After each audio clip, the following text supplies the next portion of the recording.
Oh, sorry, I had to go argue with my brother's dinner because he decided to boil his pasta while he was boiling his water at the same time and left it on Okay, high. okay. That's apparently how this show starts. Because, good evening, everyone, and welcome to the zoo. The minions with me tonight are JenTMaxi. Sorry, I don't like to start fires in my apartment when I'm about to start streaming. I take that kind of stuff seriously. All I could smell is burnt pasta. And Mr. Adam. It starts with burnt pasta.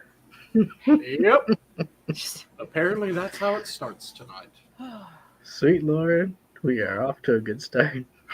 sorry, guys. I have this thing where, as an adult, I don't really like babysitting my brother's food anymore.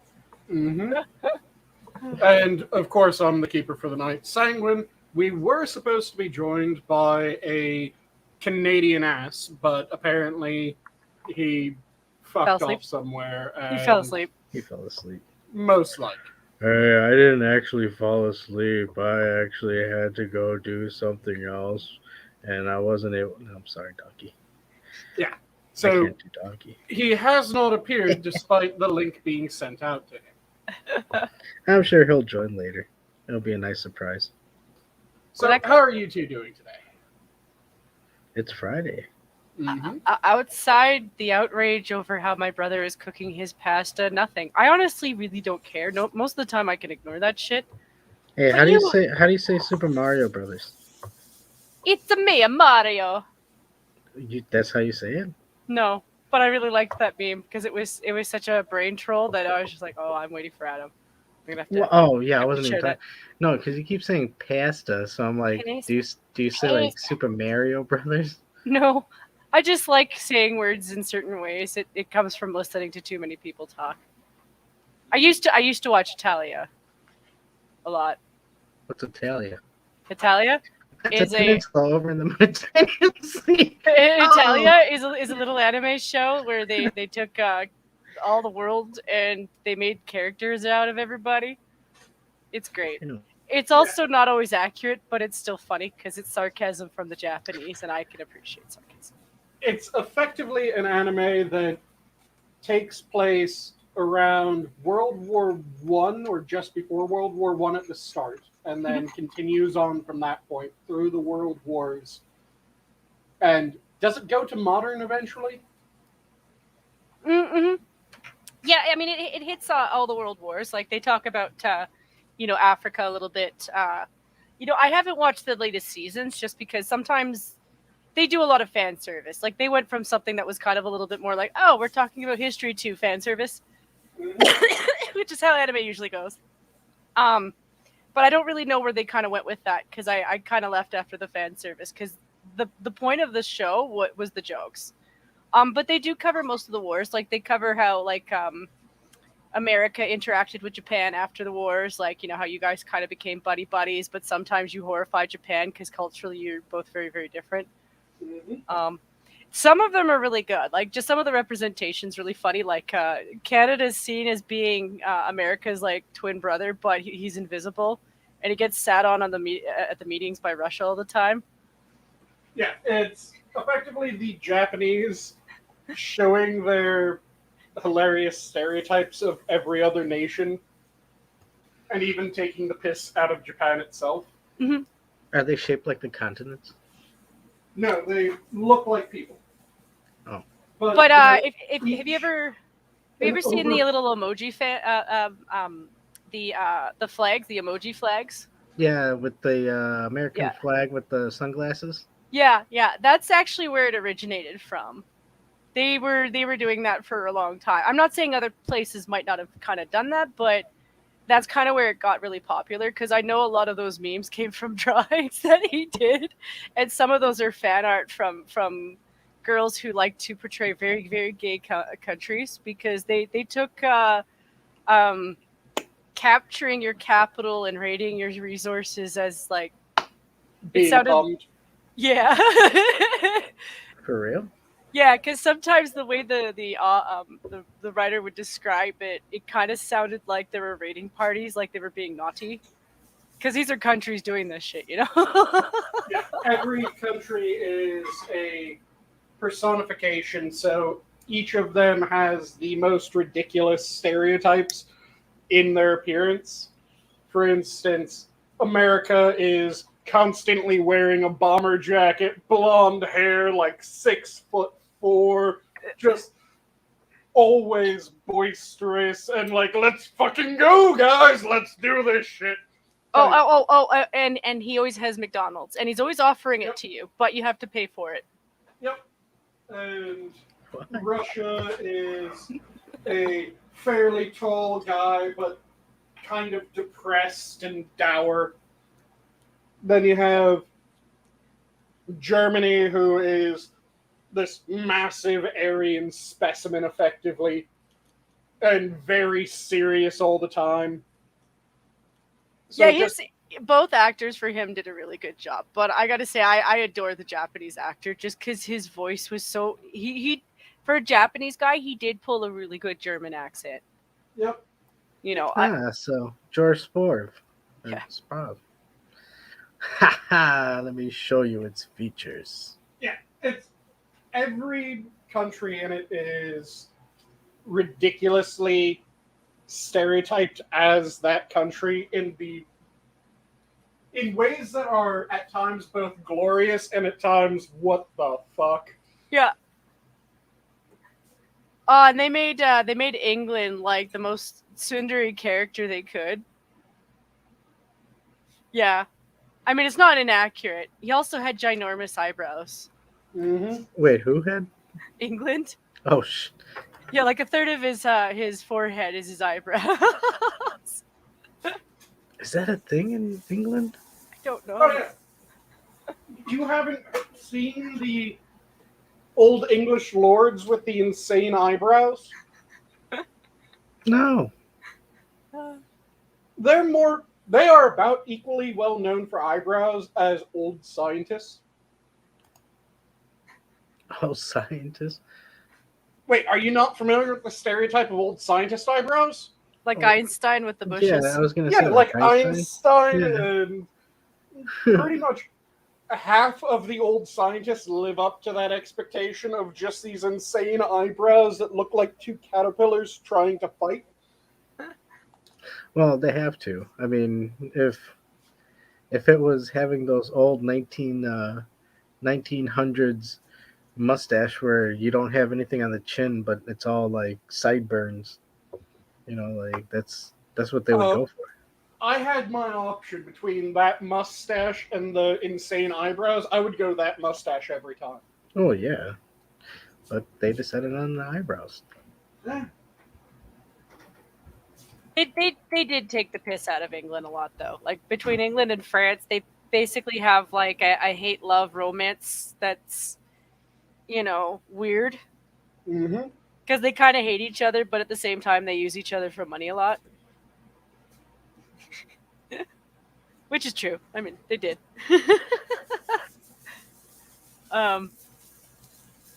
Yeah, they did. I do actually like how they did that anime. It was pretty well done. Like I said, at best, it was just really the fans that kind of ruined it for me, because I was like, I take the joke with the great assault.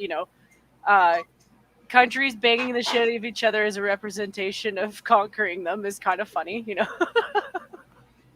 Yeah, but they just like with most anime where most of the characters are male, they just decided, you know what? All of them are gay, all of them are fucking all the time.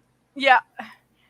I mean, the joke with England and France, I totally get that. And I would hammer that in just because they are kind of like, from an outsider point of view, they do kind of look like a weird married couple that likes to argue a lot. But at the same time, though, that's also a joke. Like, I mean, there's certain people who are just friends who are kind of like that, Like, when the people that are jokingly bromosexuals. Yeah. Like when, and I'm saying it, like when Ranting Monkey and Satsu play 7 Days to Die, and I don't know how Ranting Monkey ended up being the at-home wife, but he makes a really nice, at-home waifu. Nice. Hey, hold on. If France and England is like a angry married couple, What does that make the Danes? The side Oh, piece? they do actually do quite a bit with the Danes. So they think the Danes are like the Scandinavian version of the Americans, but not really, because he's more crazy. More peaceful, but more insane. Yeah. And historically speaking, they always kind of have this like hidden theory that there's maybe a hidden ticking bomb in any of them because of their history. Wait, what's the show called again? Italia. Italia. Like I said, it's effectively the Japanese decided to go for the most over-the-top stereotypes of every culture, and as many of those stereotypes as they could, they just mashed together. And it is, if you take it by itself, it can be fairly glorious. Mm-hmm. Because it is just Japan being Japan, but then assuming everyone else is like Japan in that way. Yeah. That's exactly it. It's also one of the things that I find charming about them is when they do stuff like that. But at the same time, they always throw in some way to make it somewhat educational. Like, I'm not saying he's always accurate on everything, but he's really good at helping. That kind of stuff I find really good at helping people remember certain dates. Because it's kind of ridiculous if you explain it that way. Yep.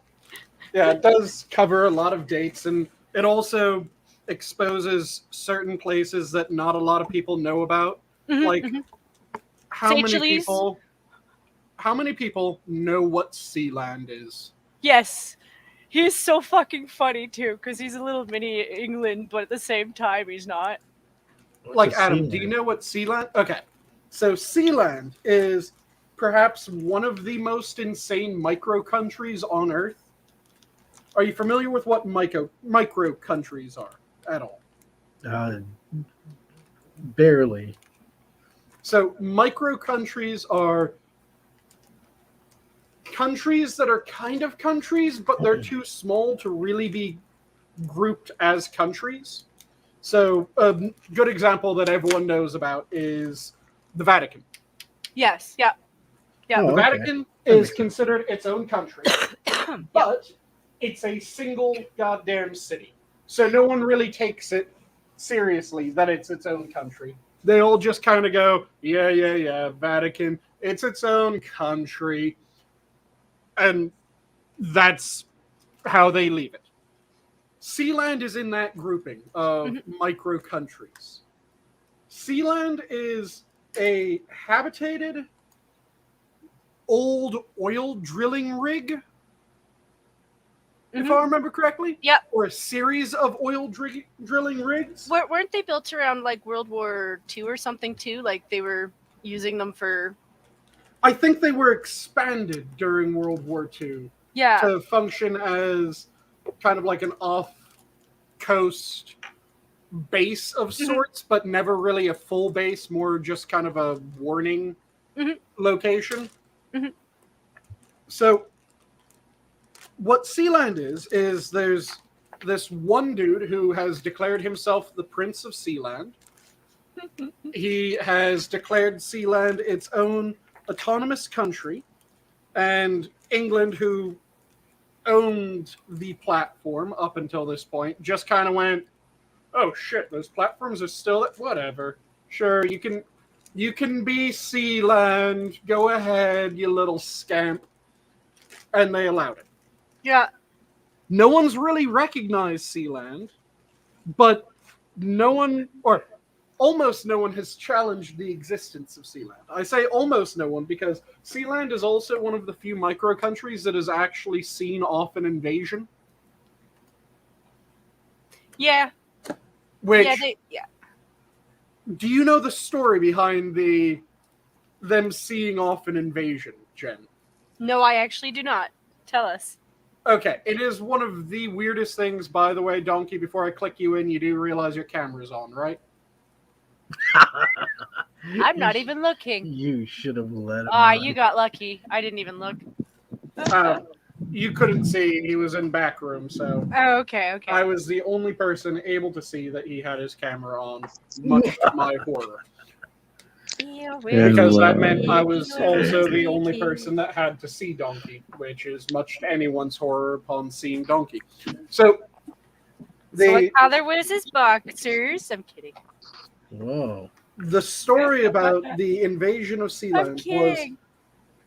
I shit you not, this sounds like a weird fucking conspiracy theory, but it was a group of mercenaries hired by a German banking group to invade Sealand for reasons. I don't even know what the hell the reasons were that they wanted to invade Sealand, but they wanted to invade Sealand.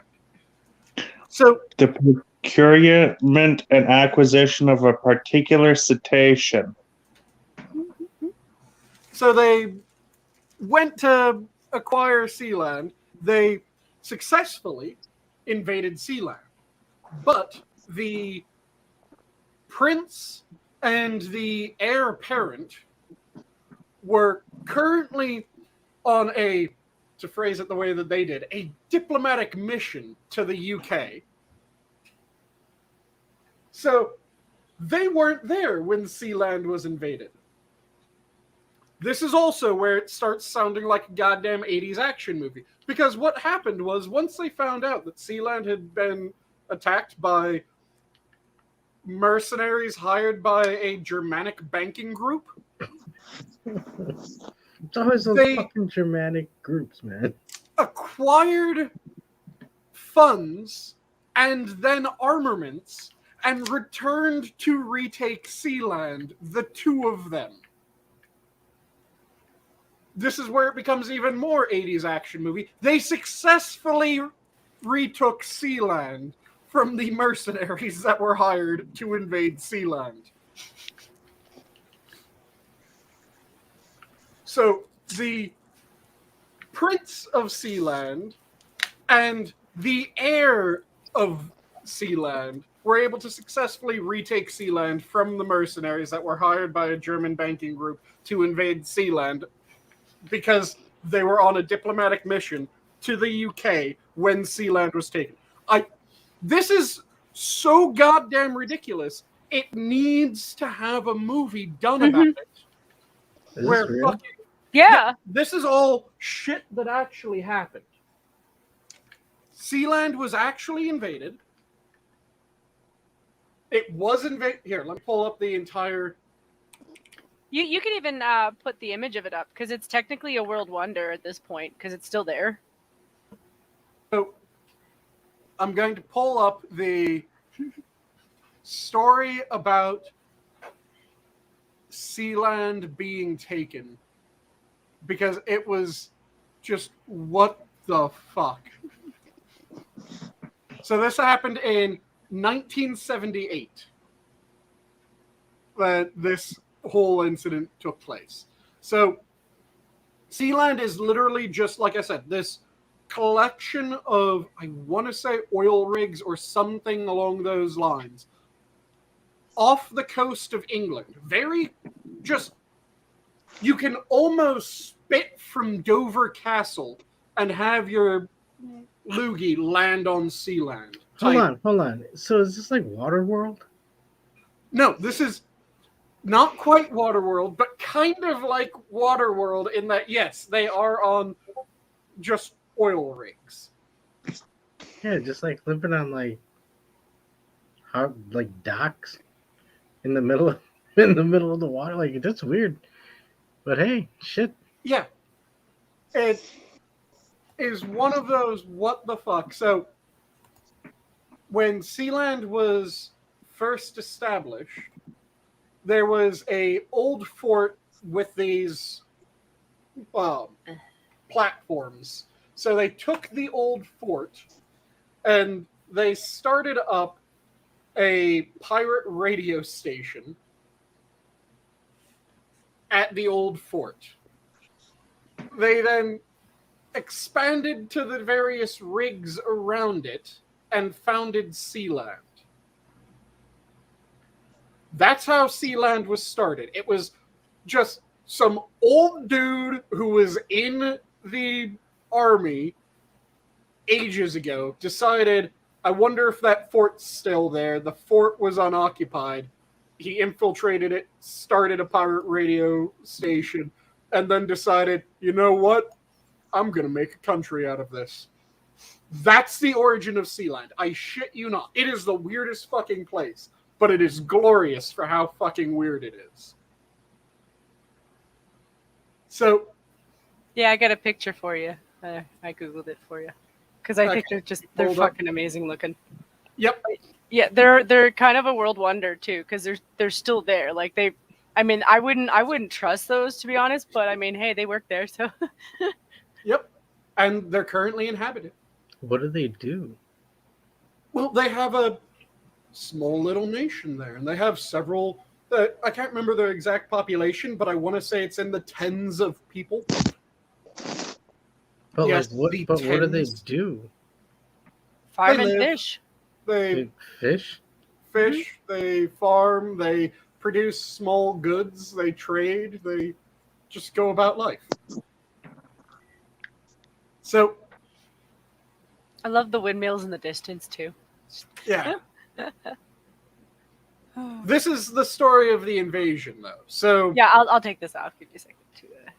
No, you should have kept it up for right. for visual immersion.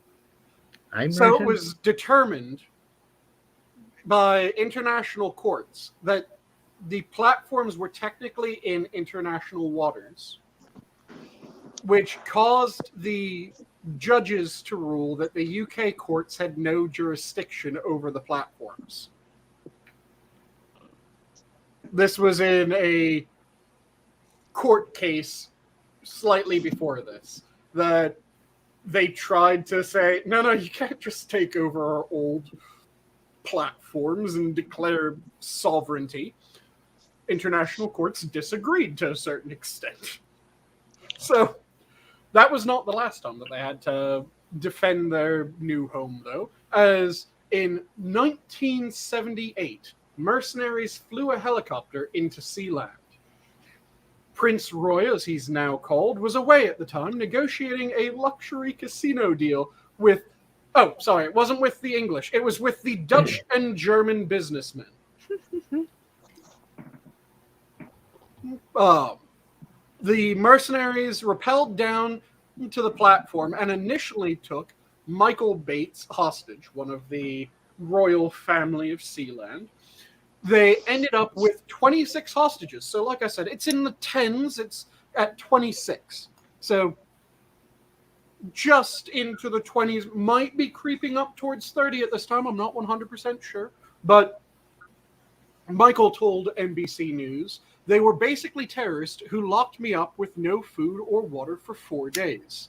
These were associates of the very men with whom the elder Bates was negotiating with. So yes, the Dutch and German businessmen with whom the prince was currently negotiating a luxury casino deal had just tried to seize his island home from him.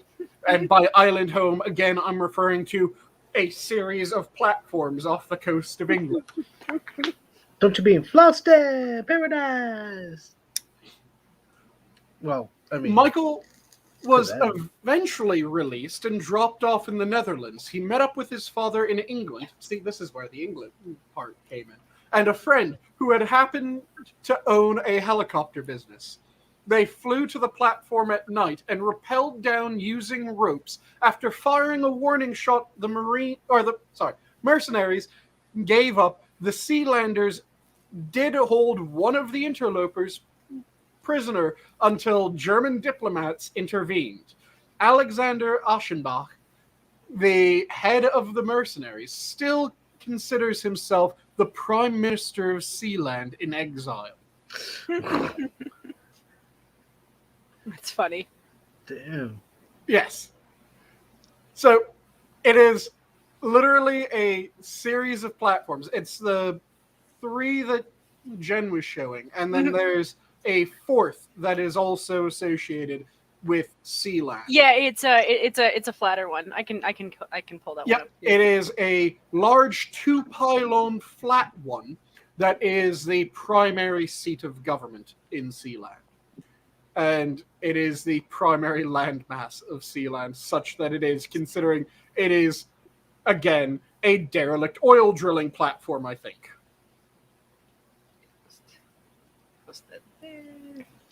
It's just easier to put it on my Discord. And yes, for $50 to $100, you can buy yourself citizenship within Sealand.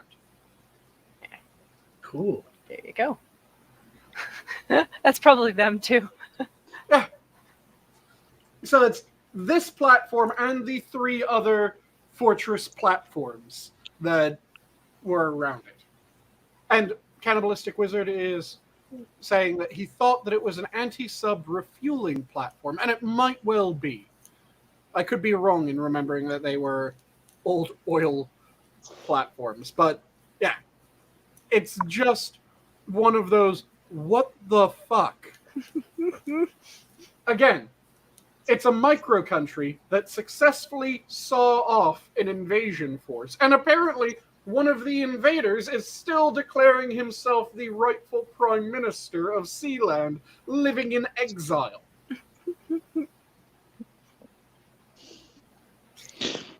Yeah, And I- Italia. Oh, go ahead. Go ahead. And I still haven't been told why were people after a particular cetacean. What? I forgot you were here.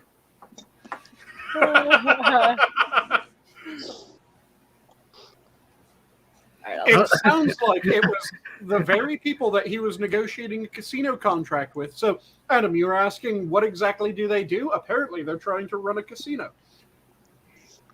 Oh, that makes sense. Yeah. But I'm just giving you shit, Ducky. I mean, I can understand wanting to run a casino in international waters. Yeah. Though by declaring themselves a sovereign nation, it would no longer be international waters. They're just making like a what would eventually turn into like a pirate's hovel type area. You know, where like Yes, they're essentially making Tortuga. yeah. I mean, it might have started out with noble intentions, but eventually the stronger people are going to come in there and be like, "Yeah, it's ours now." They've seen off one invasion, Adam. They'll see off another. I don't know. Now, the part that should really make you giggle is how Italia portrays that, because Sealand is a little kid who looks exactly like Britain or England, and he's absolutely being babysat right now by what is it? Finland and goodness, you'd think I'd know their name. Their neighbor. Yeah, Sweden? those guys. Yes, Sweden, Sweden. the Netherlands, Denmark, Mhm. all of those are regional. They're always like really tolerant too. They're like, God, he's an idiot. Okay, let's see what he's doing now. I will berate him this time. Like I said, they're one of the few micronations that has successfully, single-handedly seen off an invasion. But hold on, do they do trade with other nations? I mean, they Probably. have to. They have to. Yeah, to get by, yeah. It's not like they're sitting there like making loincloth outfits out of the shit that they're harvesting out the sea around them. You know, they gotta at least. Mm-hmm. Yeah, they trade, but so does every other nation on Earth, Adam. Well, yeah, but that's what I mean. Like, it's like, all right, so you know, they're at least doing that. You know, and they're a noble, bold nation of traders and fishermen. Yep. And So they're Canada. far more reasonable than the Sentinelese. Or Sentinelese, rather. Hey, who's doing mining in the background? Did you just hear tink, tink, tink, tink, Yeah. tink? That In the is background there. me pouring out some bourbon into a lowball, and I'm about to get my whiskey stone out of my freezer. Well, shit, man. Hold on. Let me. I got a bit of Jim Beam left. Because tonight I'm having some bourbon chicken that I served up on rice with a bourbon and shoyu and garlic sauce that I put over top of the rice, with some pickled asparagus that was just sauteed up so it gets a nice bit of color.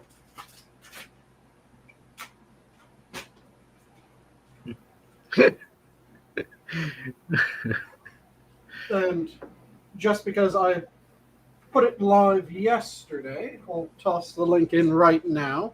You won't see the picture of this dinner tonight, but you will see it next week if you decide to give a follow to the following Twitter, which is a Twitter that I started up not too long ago, and it is going to be my food/cooking based Twitter. So if you want to see the sorts of things that I make for my nightly dinner, as well as be able to ask me questions about food, cooking techniques, just get small inspirations from the meals or from reading the descriptions of them, give that a follow and have a go. Like I said, you can ask me any questions about food on there. The one thing is that I will not be sanguine over there. I will be Ask, because the entire thing is being branded as Aceberg's Kitchen. So shorten that down to ASK or Ask.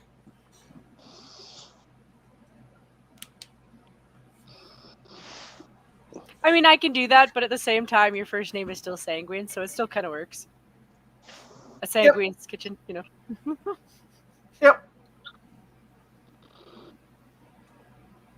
At So least that's an easier way to remember it, too, actually.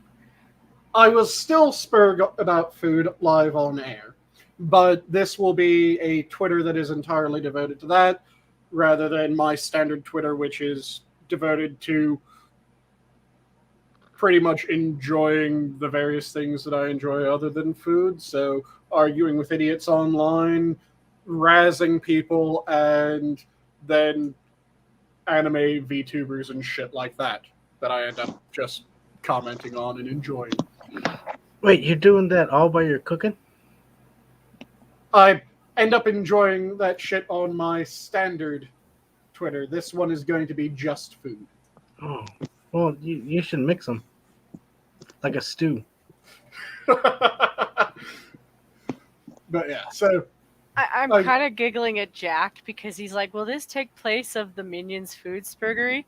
And it's like, well, listen, Jack, if you go to watch a show where you know the person there is going to make you hungry, always bring snacks. yeah, eat beforehand. I you know. It's like food porn on YouTube. Like, I never expect to get hungry, but I always keep something on hand just because I know I will be. Especially there's one channel that probably a lot of people have heard of, but it is glorious, glorious food porn. Have any of you seen the Husbentos by Imamo's Room, if I remember correctly, is the name of the channel?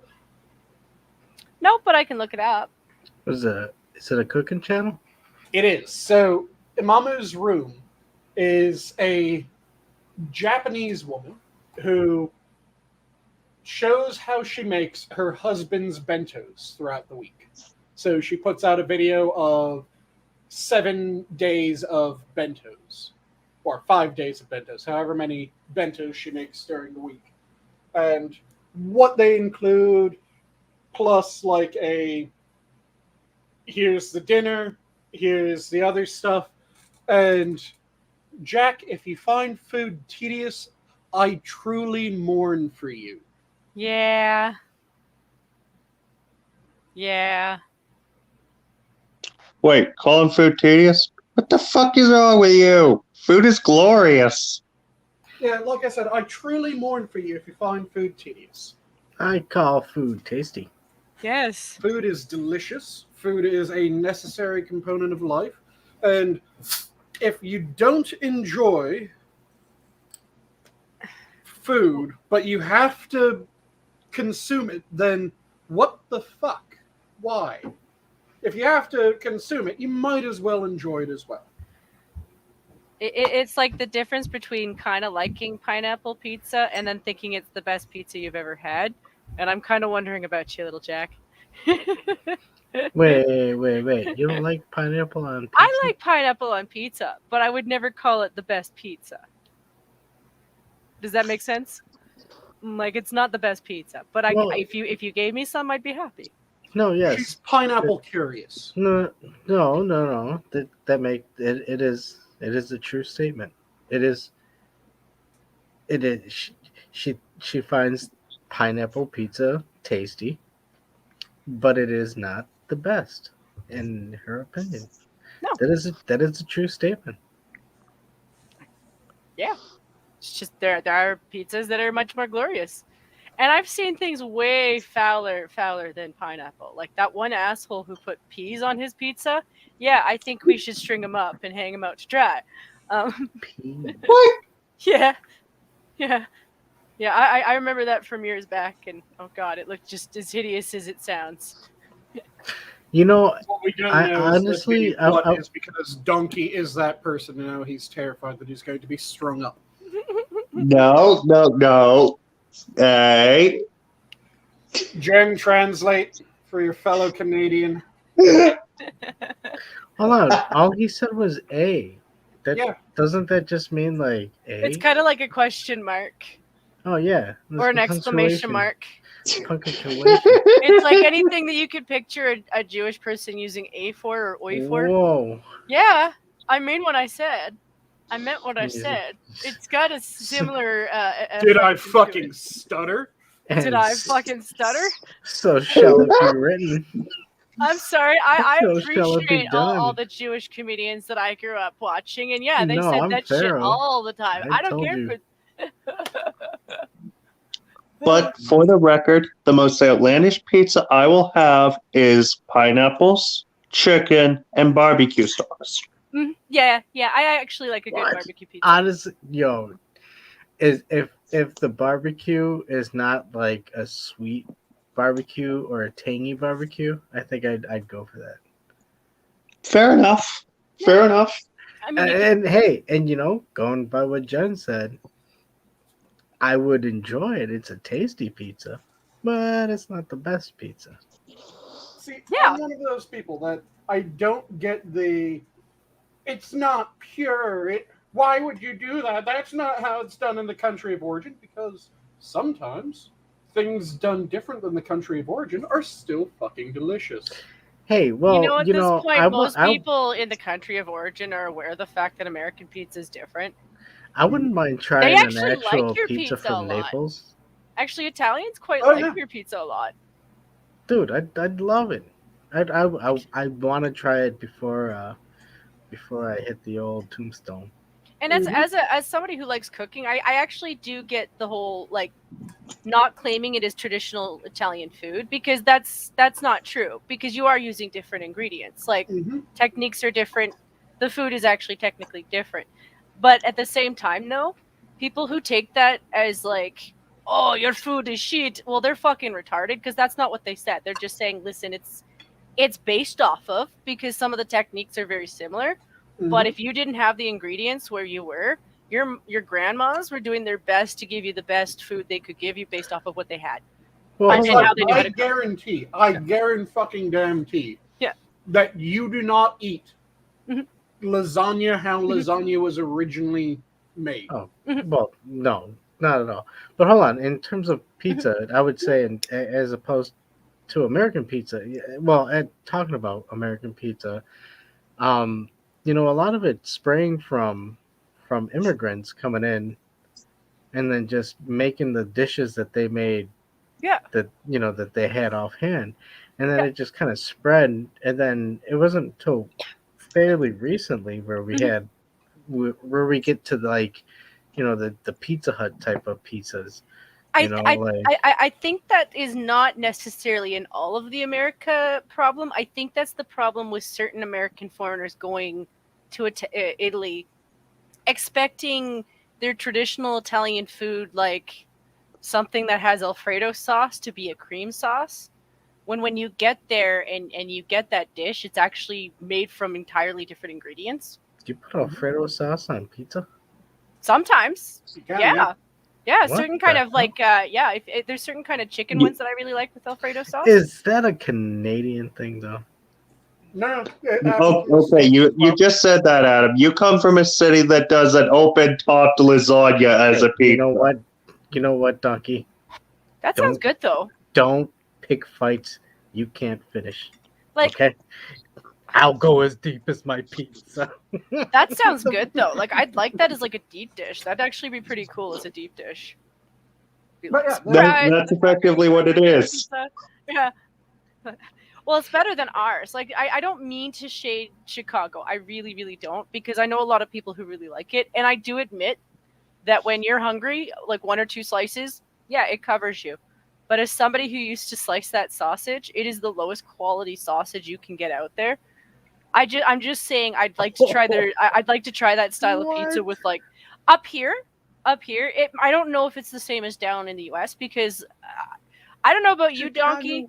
I don't know about you, Donkey. Have Chicago's you the ever gone to order transportation area shit of the thinking, meat you know, packing it was ours process. and it was American and been like, shit, it's not ours? Mhm. When you started off the I don't want to shade Chicago, my mind's stuck in a far better end. I to meant that the sentence company, than- not the city. I meant the company, the pizza company. Sorry. Then Sorry, Adam. I keep what- doing that to you. You know, like the drugs and the other jokes I keep making about Chicago. You keep hurting me, Yeah. Jen. This is becoming a repetition thing. I'm just saying the quality of the Chicago pizzas Why do you- here, Why do you keep the hurting me? brand, not pizzas sent from Chicago, like the sausage they use, it's like, it's gross. You might as well be using Lionel sausage on your Chicago pizza. That's not helping at all. That's- Yeah. that's- Yeah, Adam, you know, if people shade like Hawaiian pizza, but imagine Lionel sausage on your pizza. Like that's just yeah, but I mean, you could just stop speaking. Sanguine. Can you imagine that? You know what Lionel sausage is, surely. You know what that shit is. Mhm. It's not bad. It's just there's certain. We got you the first time, Jesus! Oh my God, it's dead. Please. Oh. stop. Allow me to Okay, get Dad, at you're least one- traumatizing I'm Adam. sorry, sure. I'm sorry, Mr. Adam. I'm going to No, get you're one quick not. kick in I on think you Chicago, enjoyed though, that. because I Holy was really shit. hoping that when you said, I don't really want to shade Chicago, that you were going to continue with that, because I've seen what they do in broad daylight. I don't even want to know what they do under the cover of darkness. Dude, I don't even. Listen, okay, I'm gonna tell the See, story that's a because good one. I know for a fact that Eeyore's gonna get what I did wrong. So once upon a time, I had these 2 roommates who were from Nova Scotia, and one day we were just having a discussion, and he was being like her boyfriend was being a little bit silly, so I called him a goof. I meant the cartoon character. You know Oh that has, God. and he thought Oh, What else is there? in Eastern Canada, if you call someone a goof, you're underhandedly calling them a pedo. oh God. Which Wait, for I'm real? now, ever since I found that out, I am Yeah. really concerned Mhm. that That's there were a bunch scary. of Canadians that went to see a movie called The Goof Troop. They're the Goofy movie. Mhm. What the fuck, dude? Kingdom Hearts. I didn't know that. I mean, luckily they were nice to me about it and they explained that to me, but I was just like jaw drop. I'm like, no. When I said Chicago, I really didn't mean the city this time. I meant the pizza joint. Sorry, Mr. Ed. It was just afterwards. I'm like, oh, he thinks I mean the pizza. No, if I was in Chicago, I'd absolutely Hold have on, your why pizza. did you bring it right back to me? When we No, because I think you thought I was No, talking but about your city.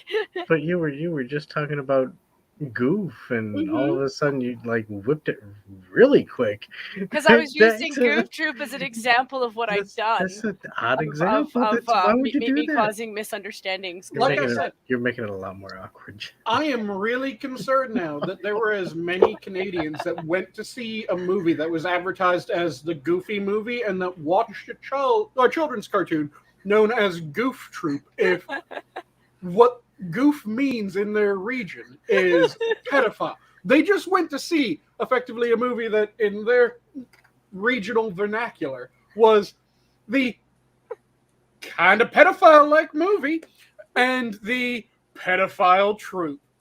What the fuck, Canada? Hold on, and I'm still trying to figure out how. Okay. Hold on, In Canada's wait, defense, this is just Atlantic Canada. no. Yeah, how, it really how, is. How do we get from?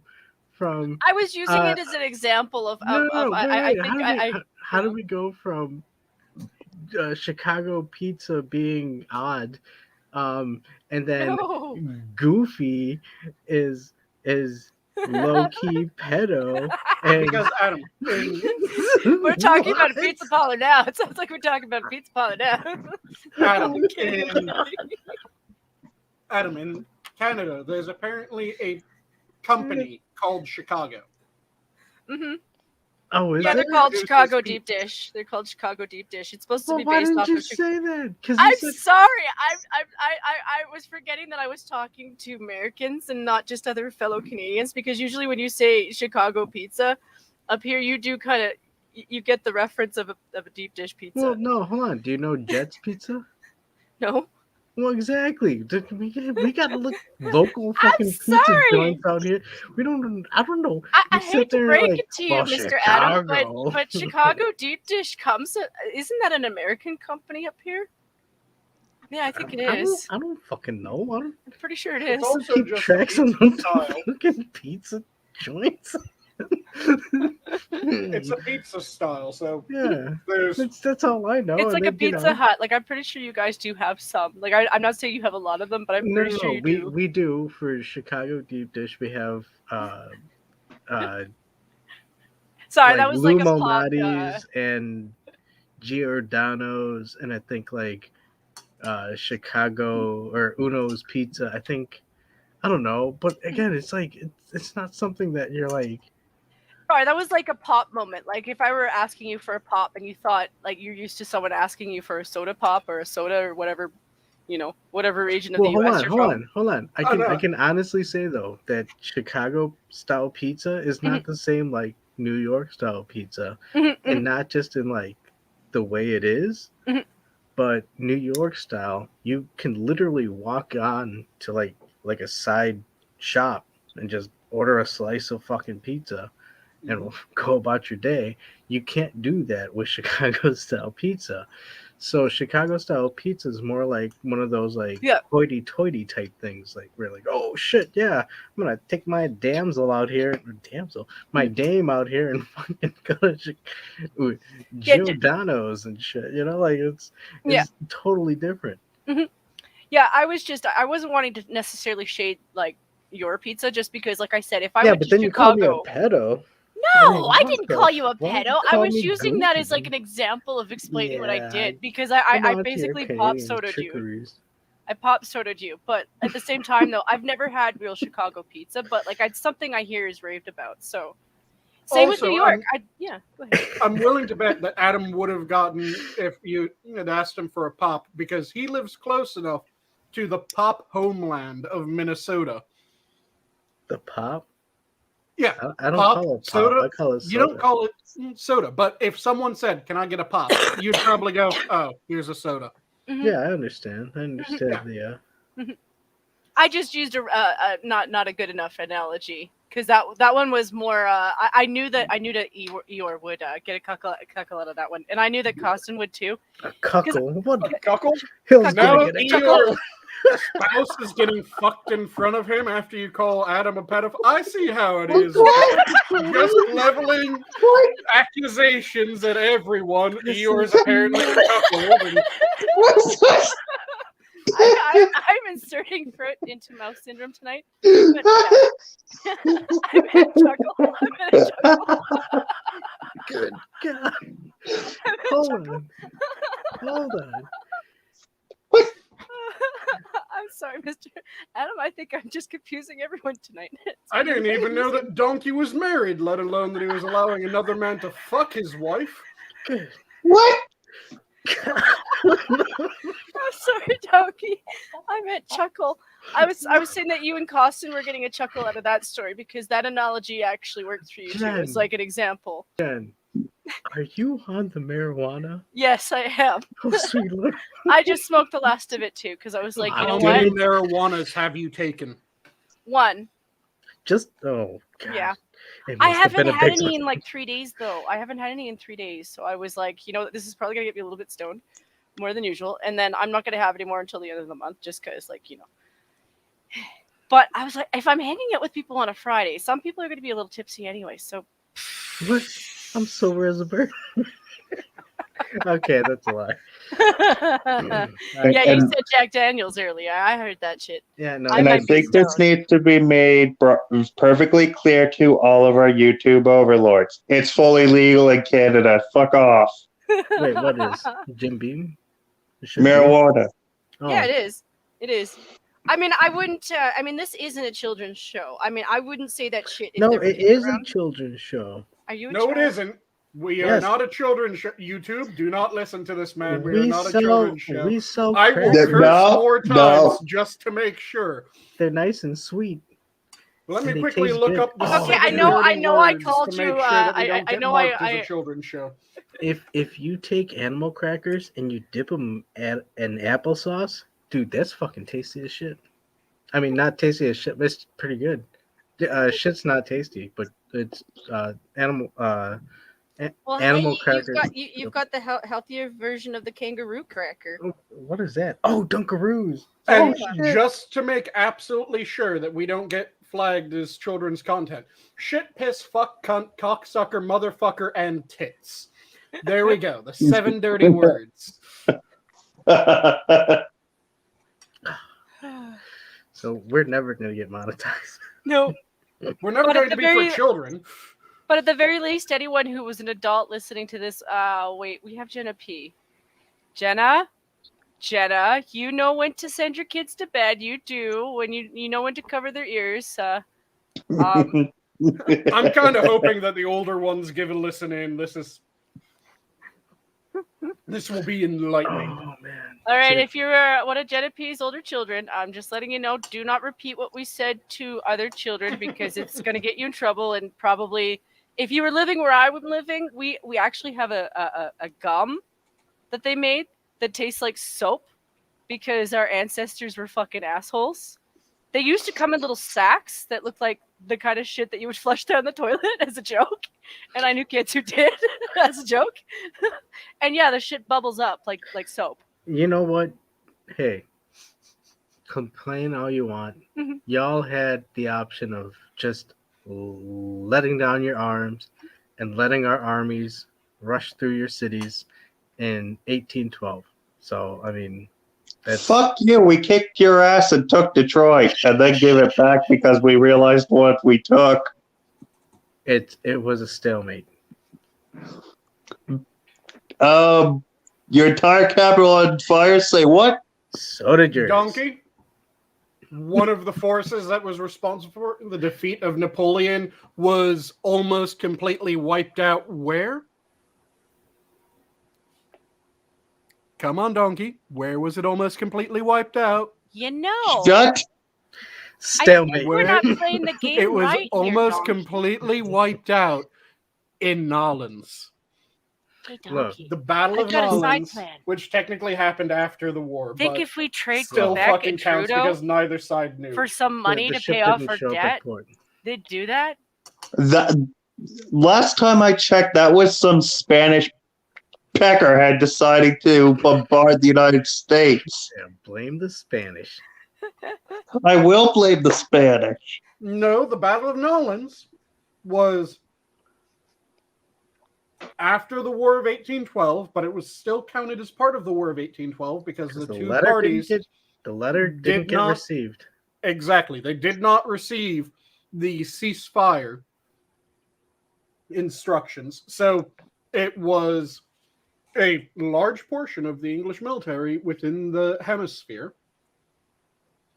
that one of the units was a unit that was responsible for, I'm trying to remember if it was the first or second defeat of Napoleon, was one of the ones that was credited with the first or second defeat of Napoleon. And they were pirates. But no, pirates were on our side because that's what I mean. Like we had pirates on our side. We had the English had the ladies from hell. They had this ridiculous line infantry regiment that was brought in. That was one of the ones credited with stymieing Napoleon. They had ridiculously well-trained troops in general. They got bled fucking white by goddamn Jackson, the most insane motherfucker to have ever been born in America, it seems. Who, his force was made up of pirates, Native Americans that he had convinced to join the fight.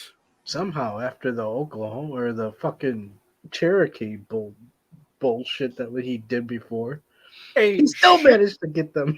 A shit ton of militia, and that was the beginning of the fighting force that he had. Eventually, he was reinforced by the regulars from the army. But he started with this trio of forces, the pirates, the natives, and militiamen at the Battle of New Orleans. And he also had one of the greatest brass ball... Fuck that. It's not brass ball at this point. It is goddamn titanium testicle moments of all time, where the pirates, the natives, and the militia were threatening to defect. Or, at the very least, desert. So, Jackson had been shot the day before, if I remember correctly, and his arm was in a sling. What he did was, he heard that a shit ton of people were about to desert or defect, so he hopped on a horse after donning his proper uniform, complete with his saber and I can't remember if it was a rifled musket or if it was the very beginning of a actual rifle. But he hopped on his horse, rode out in front of where the people would have to pass through, hopped off his horse, drew his saber, drew a line in the dirt, sheathed his saber, and positioned his rifled musket or rifle across his lap as he remounted his horse. When the men arrived, he said that anyone who crosses that line, he would personally kill. Or they could return to the fucking fight. Do you know what this host of people decided to do?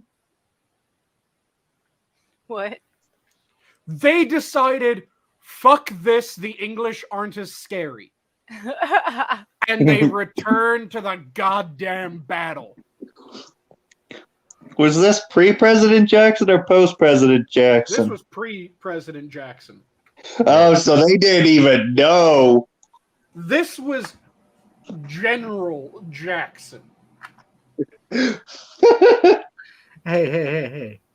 Look, even all the bullshit that was piled on Napoleon, people still talk about when he came out of exile and he was marching into Paris. I think it was Paris. And the army that came and confronted him, Napoleon came up and said, "Hey, if you're gonna shoot me, shoot me."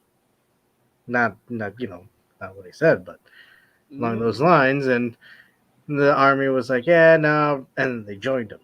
And then he just kept marching through, and more armies joined him.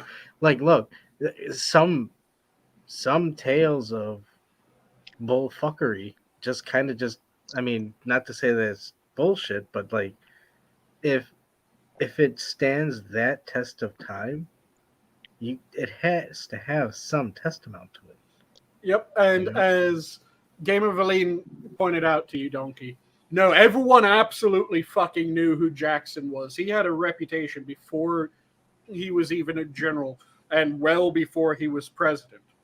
Anyway, This man, party at the White House. this man is the only person. So everyone knows what the old school dueling codes were, right? No one is confused by what dueling codes would mean. I Am mean, I I don't right in know the assuming rules, this? but I've heard of it. Take a Okay. pair of flintlock pistols, take 10 paces, turn, and fire. Hmm. So the rules that were set up for duels were designed to be as equal as they could possibly fucking be.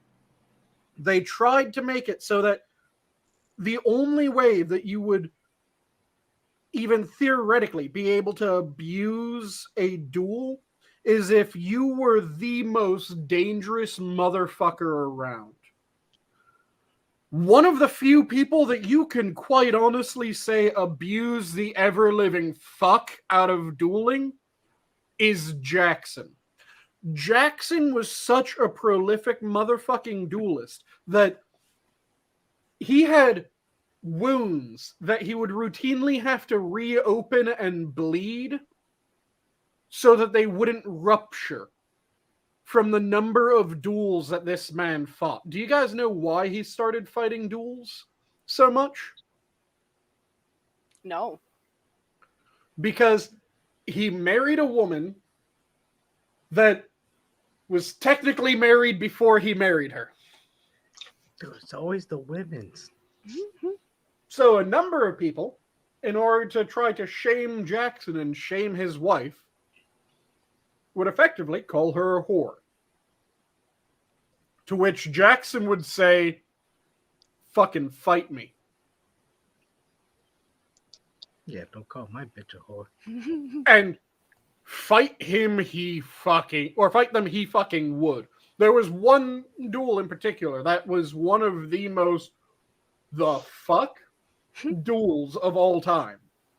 Because Jackson was, rather than being the person who offense was given to, was the person who had given offense, but he had no shame in the fact that he insulted the person. I think he called them a coward or something along those lines. And they challenged him to a duel. And he went, fuck yes, we'll duel. They went to the duel. Since he had insulted the other person, he decided that he would be charitable. Do you know what he did in order to be charitable for this duel? Again, both of them are armed with pistols. What do you think he did in order to be a sign of good faith? Knowing that he had insulted this man, knowing that they were dueling to the death, what did Jackson allow this person to do? Anyone know? He allowed them the first shot. Jackson, in a duel to the death with a motherfucker, went, I know I insulted you, you can shoot me before I try to shoot you. Guess what happened? But he missed, or did the gun misfire? No, Jackson was fucking shot. Jackson then drew his pistol and shot the man dead. Then went, dug the bullet out, and was treated for being shot. It was a bad shot. Oh, yeah. With the big guard on his head. The only Big other gun on president his that head. did something as fucking just fuck you as that was Teddy Roosevelt when he got shot, when it'll take more than shooting one to take down a bull moose, and continued his fucking speech. Yeah. Bear in mind, this was the time when speeches regularly ran on for longer than 2 hours. Fuck Yep. yeah, because he had shit to say. He got shot and continued his speech. Jackson got shot the man who shot him, and then continued on with his fucking day.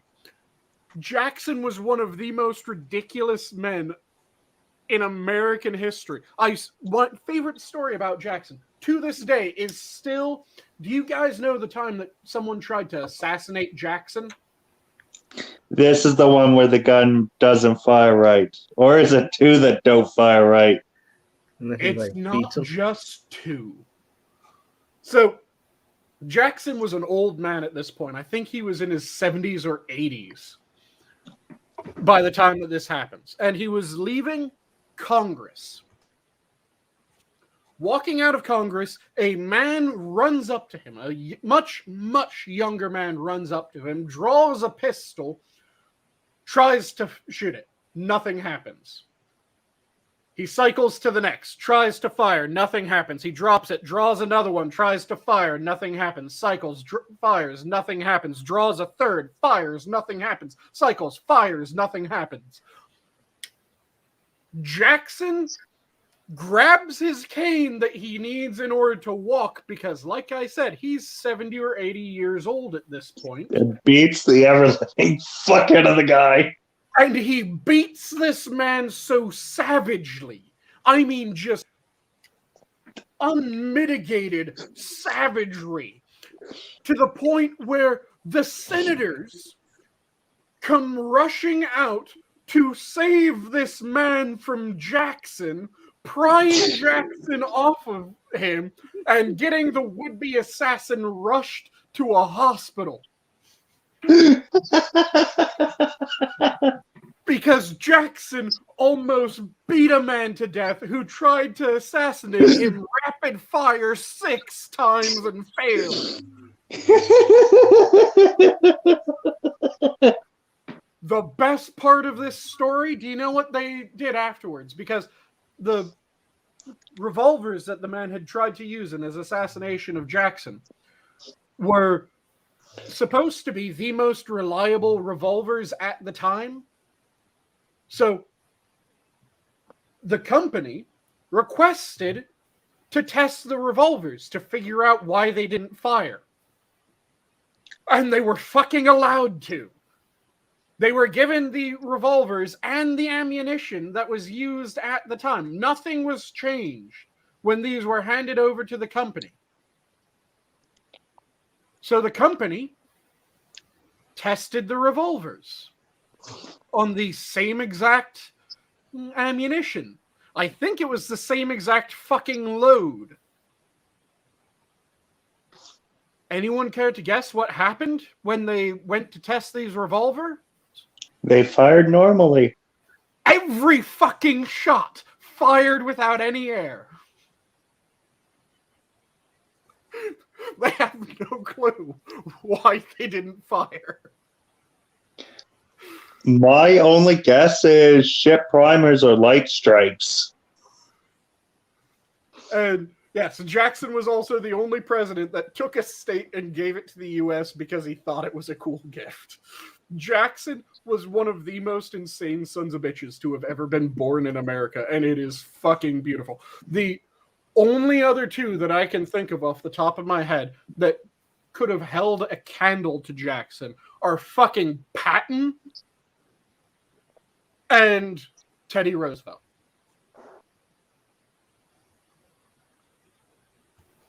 You know, I would have time of war for it, though. I would have said maybe Sherman to a degree, only because of his tactics in Georgia, when he decided to just fucking burn everything down, live off the land. I think that's one of those. If he had more leverage to get elsewhere, who knows what he ended up in Charlotte, South Carolina, I believe. Oh, and I just thought of 3 other people that can be added to the list of people that might be as badass as Jackson was. like Douglas. And those 3 other people. Let me know if you guys know any of these names or if you know all of these names. Eisenhower. Dan Daly, Chesty Polar, and Smedley Butler. What they do? Wait. Rob trains? Say again? What they do? Rob trains? No. So those three are three of the most heavily awarded John Paul military Jones. members in history. Smedley Butler is the most, with Chesty Puller being the second most, and I think Dan Daly still holds on to third most. They were contemporaries. So, Dan Daly, it might be Dan Daly and Chesty Puller, but I think it's just Dan Daly. Won 3 back-to-back Medals of Honor in the Boxer Rebellion. I said Patton as one of the ones in my first list, but let me quickly Despite the fact that outside of America he's seen as a mean-spirited, self-aggrandizing bastard. Now, he should be remembered as the brilliant son of a bitch. Absolutely insane, but brilliant son of a bitch he properly was. Well, hold on. Speaking of, real quick, I think today was also the the anniversary of the USS Constitution from the War of 1812, old Ironside. Mm-hmm. I think I saw something about I think it was today or yesterday. I think it was today. Okay, so I just double-checked, and he won 2 Medals of Honor, Dan Daly. He won 1 in the Boxer Rebellion, and then in World War I. Damn. He was this absolute hard-charging, tough as fucking nails son of a bitch of a Marine. Just absolutely ridiculous person. You guys know the line that fucking everyone uses when they're talking about wars? The, come on, you sons of bitches, do you want to live forever? You know that line? We all should know that line. It's used in goddamn every video game, every war movie. That line comes from Dan Daly. Dan Daly was the one who yelled, "Come on, you sons of bitches, do you want to live forever?" to his men at the Battle of Belleau Woods. He just absolutely insane son of a bitch. Ridiculous. So that's one of them. One of his contemporaries, who served in, I think, every single combat that he did as well, was another Marine by the name of Chesty Puller. And let me pull up his accolades so I can make sure that I'm Who was right. the commander at the Battle of the Bulge that when he received a letter of surrender? The nuts guy? Yeah, he's like nuts. I forget the name, but it was the divisional commander of the 101st Airborne. See, that's what we're talking about. Like this, when you think American generals, you think these fucking crazy ass guys are like, you know what? Fuck it, I'm just gonna fucking do it myself. That's the greatest fucking thing ever. That's who you want on your leadership. Yep.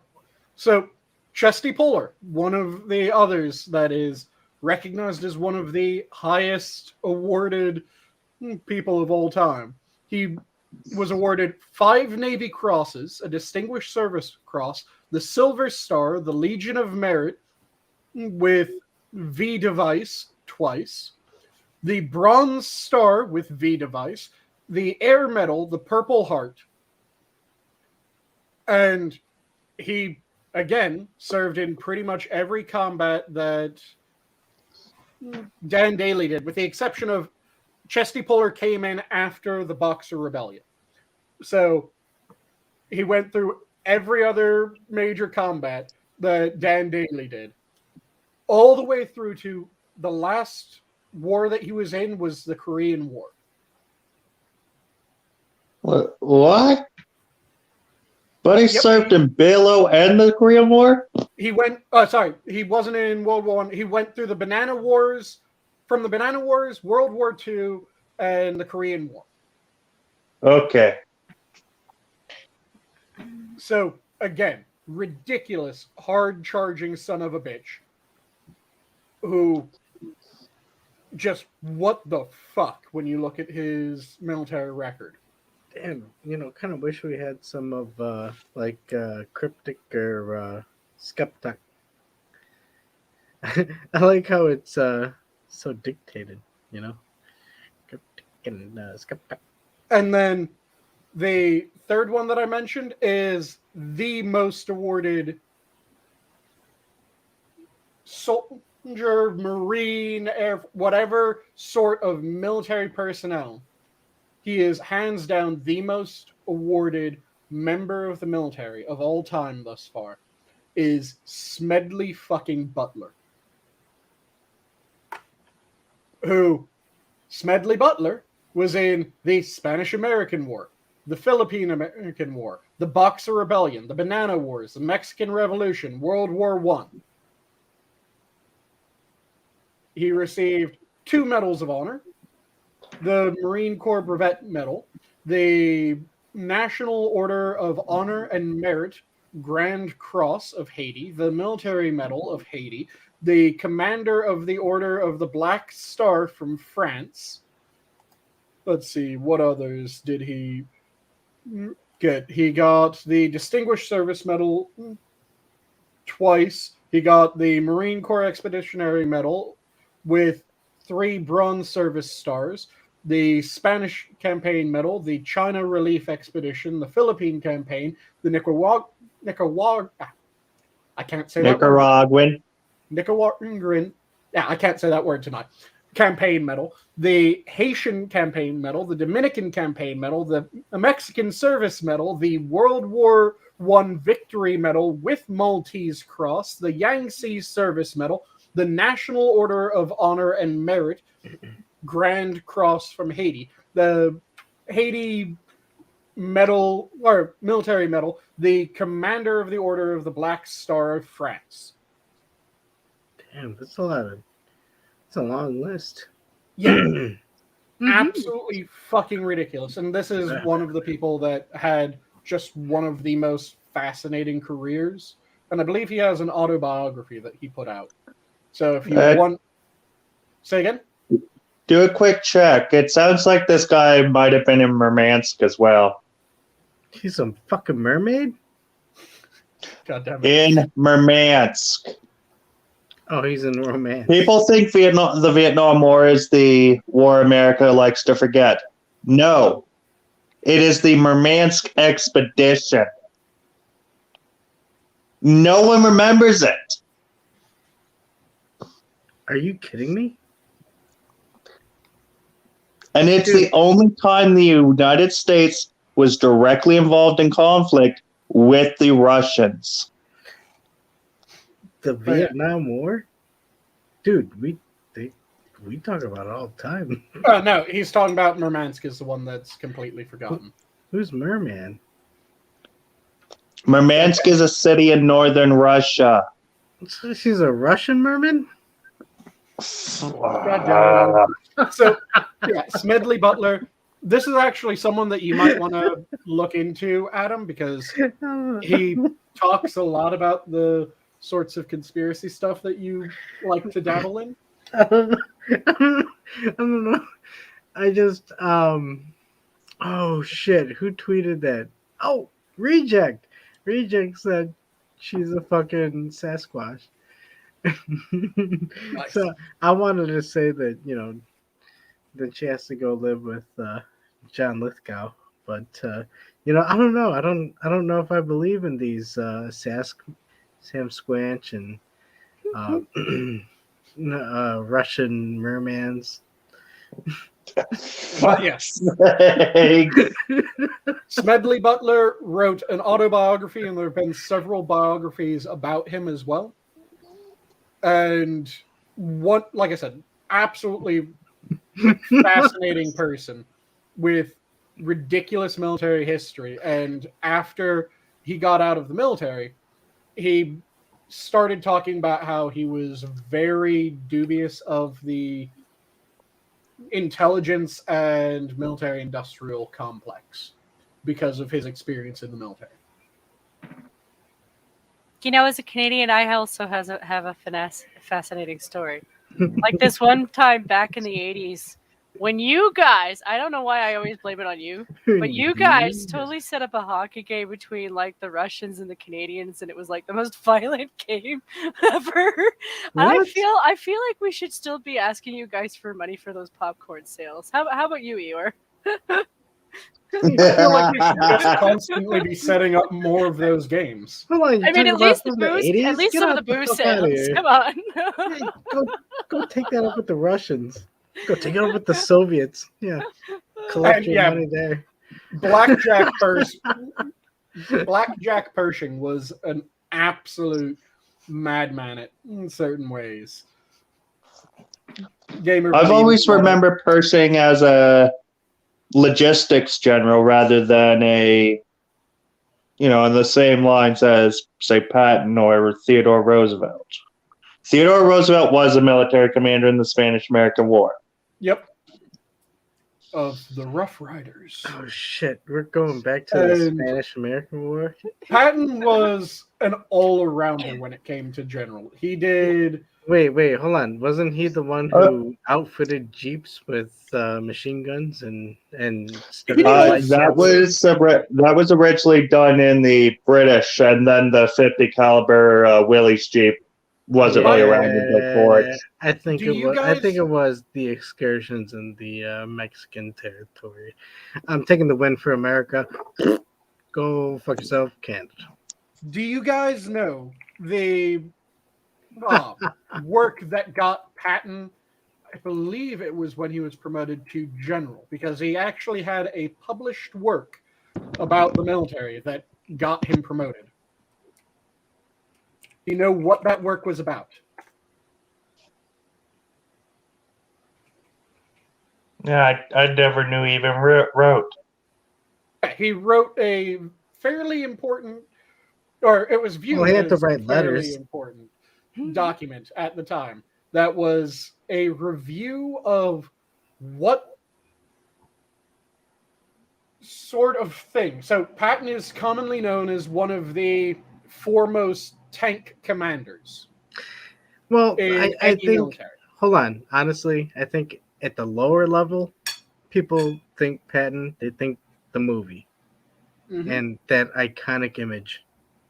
Although I can't say it's iconic, I could just say it's one of those things where if you see a dude walk in front of a flag, ooh, that might be General Patton. But and absolutely rip the shit into people. Yeah. But then there's that other level where people actually looked into, who General Patton was and what he did, and they have a different understanding than the general book. Do you know that he was in the Olympics? Yes. Do you know what competition he was in? No. Which there's a funny story behind that as well.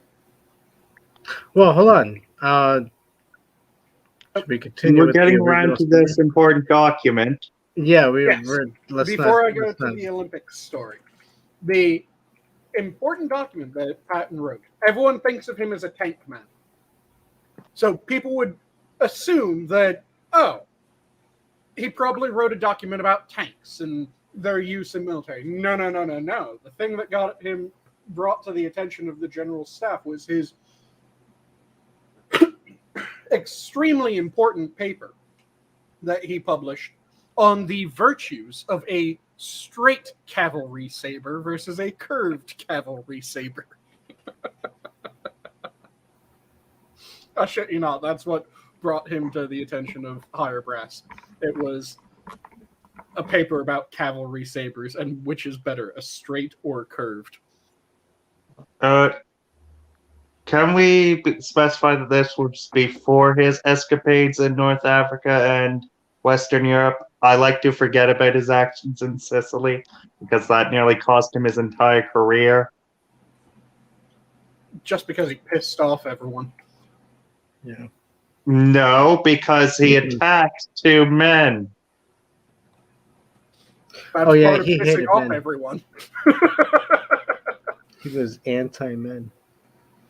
But yeah, this is the paper that he wrote, or the book rather, that he wrote on the saber and which is better, the curved or straight saber, was in 1914 that he published that.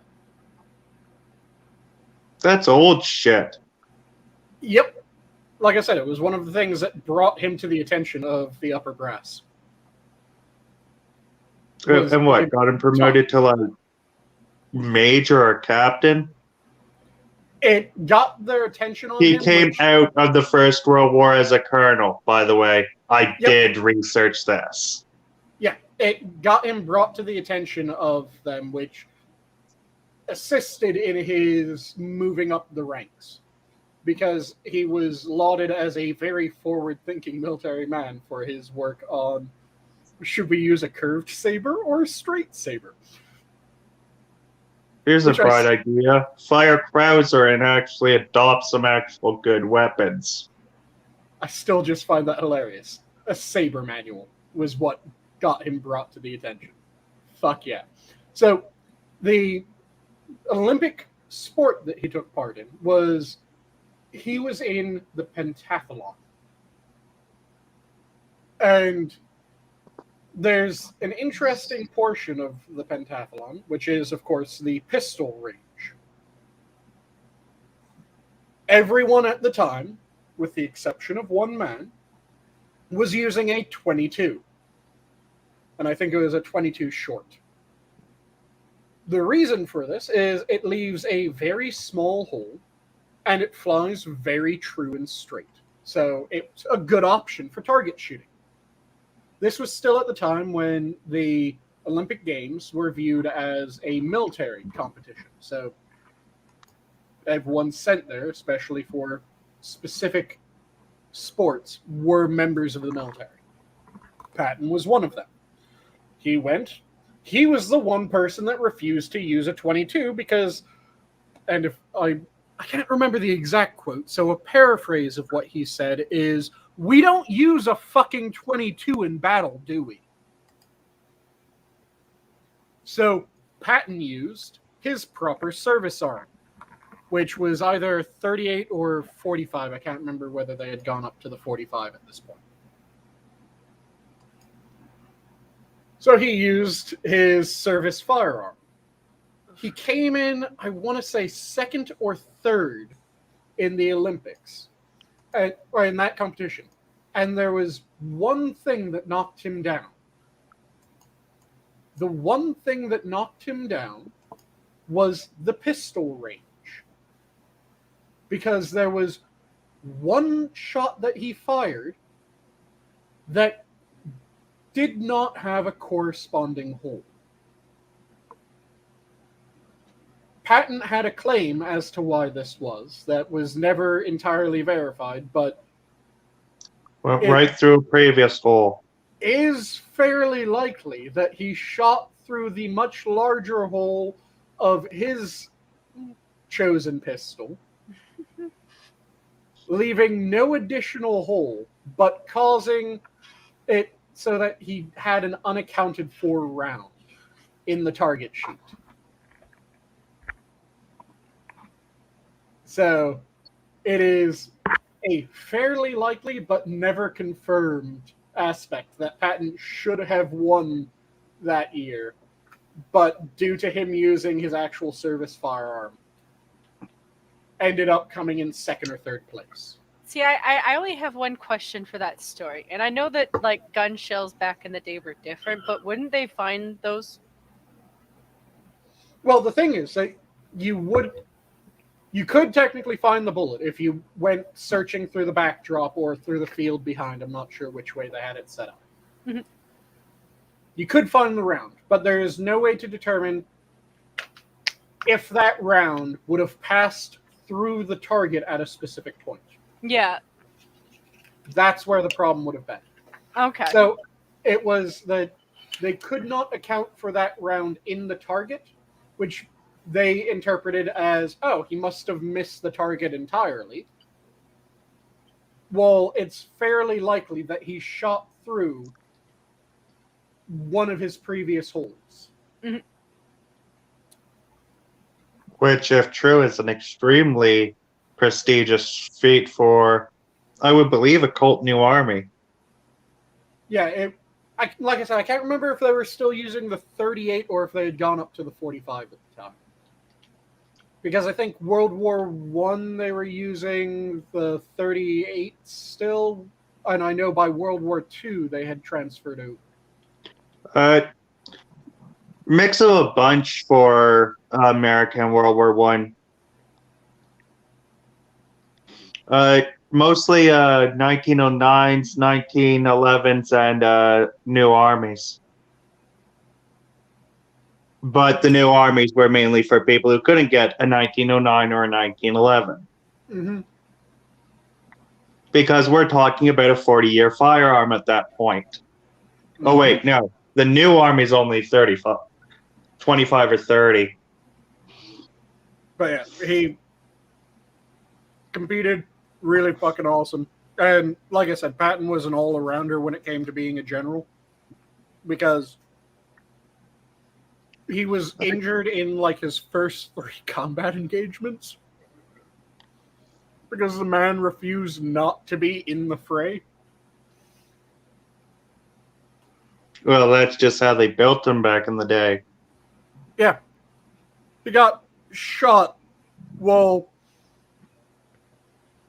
I think he got shot in his very first battle, or one of his early on battles, because I think Belleau Woods was one of his earliest battles. And he got shot while commanding in that. And then I know he got shot like 2 or 3 other times after that. Also, there's during the advance through Europe, part of his corps ended up getting stuck on one side of the river when the bridge that they were intending to use was blown in front of them. Patton found out about this, ran out, stole a Jeep, and drove down to where this one section of the corps was stuck at the river, cursed a blue streak out of them, effectively saying, you find a way across that fucking river, and you find a way now. And then he drove off before anyone could join him in his Jeep, which someone should have joined him in his Jeep, because it's a fucking general that's currently driving his own fucking Jeep through an active war zone. Again, that's how they built him. So what happened was, shortly after he drove up and cursed out these men, he hopped back in the Jeep, drove down the river again. The next time that this section of his force saw him, he was on the other side of the river. He stopped, hopped out of the Jeep, started screaming across the river, you find a fucking way, I fucking did, and hopped back in his Jeep and drove back to the main force. Fucking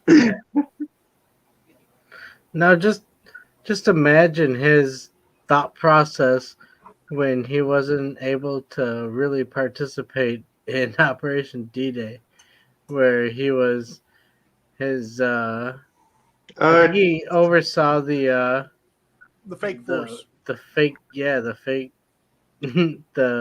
balloon tanks. Yeah, what was it?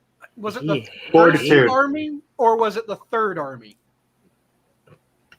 I know the operation name was Fortitude, and the army was just an army on paper. Yeah, but it was given a designation, which is absolutely hilarious because the designation fits the English designation and the German designation. There's only one fucking problem. Anyone care to guess what designation it does not fit? It doesn't fit the American designations for fighting forces. Nope. And I do need to dispel this rumor, despite the fact it's been overly dispelled. Patton's name never passed Keuchel's desk. Keuchel or anyone at OKW was never truly afraid of him. That is just bullshit brought up by the movie.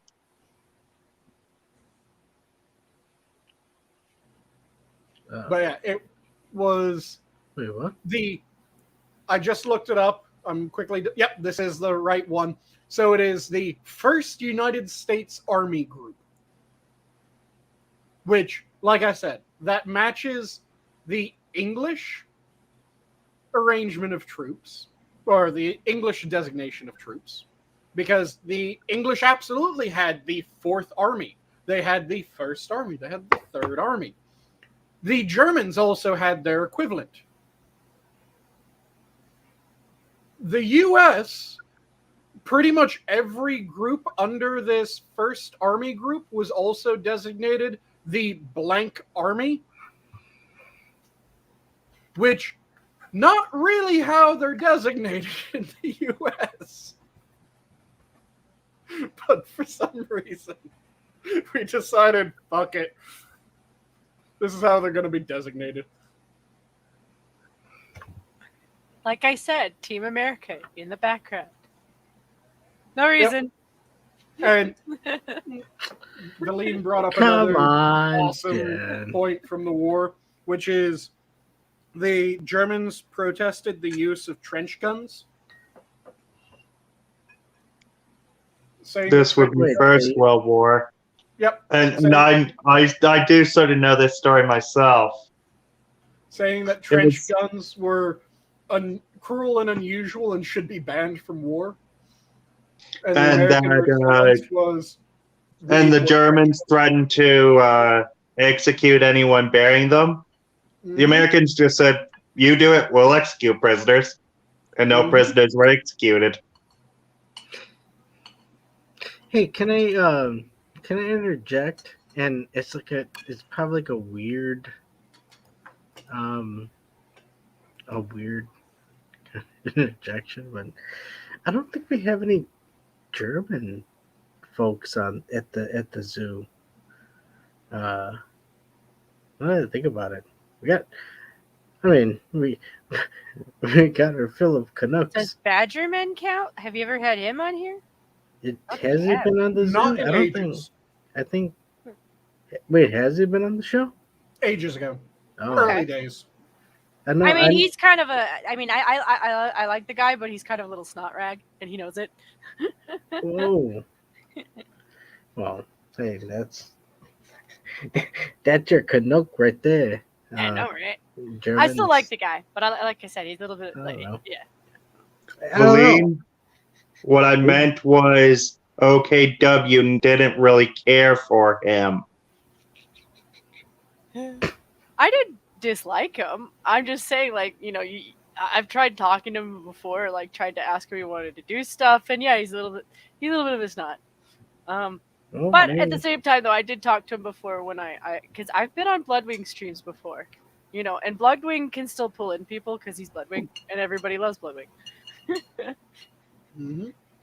But yeah, I do love the fact that they tried to ban trench guns, and our response was, get more fucking trench guns.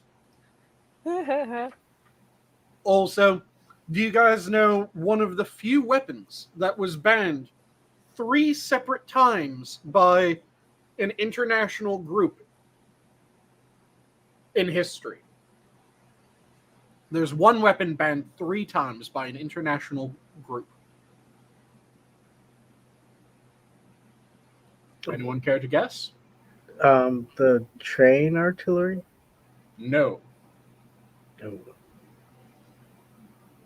Donkey, do you have a guess? I'm take blank. that. Donkey dropped out, but didn't drop out. So now there's 2 donkeys. I'm removing.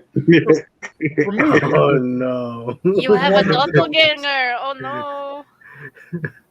But Donkey, do you happen to know what weapon was banned 3 times by an international body?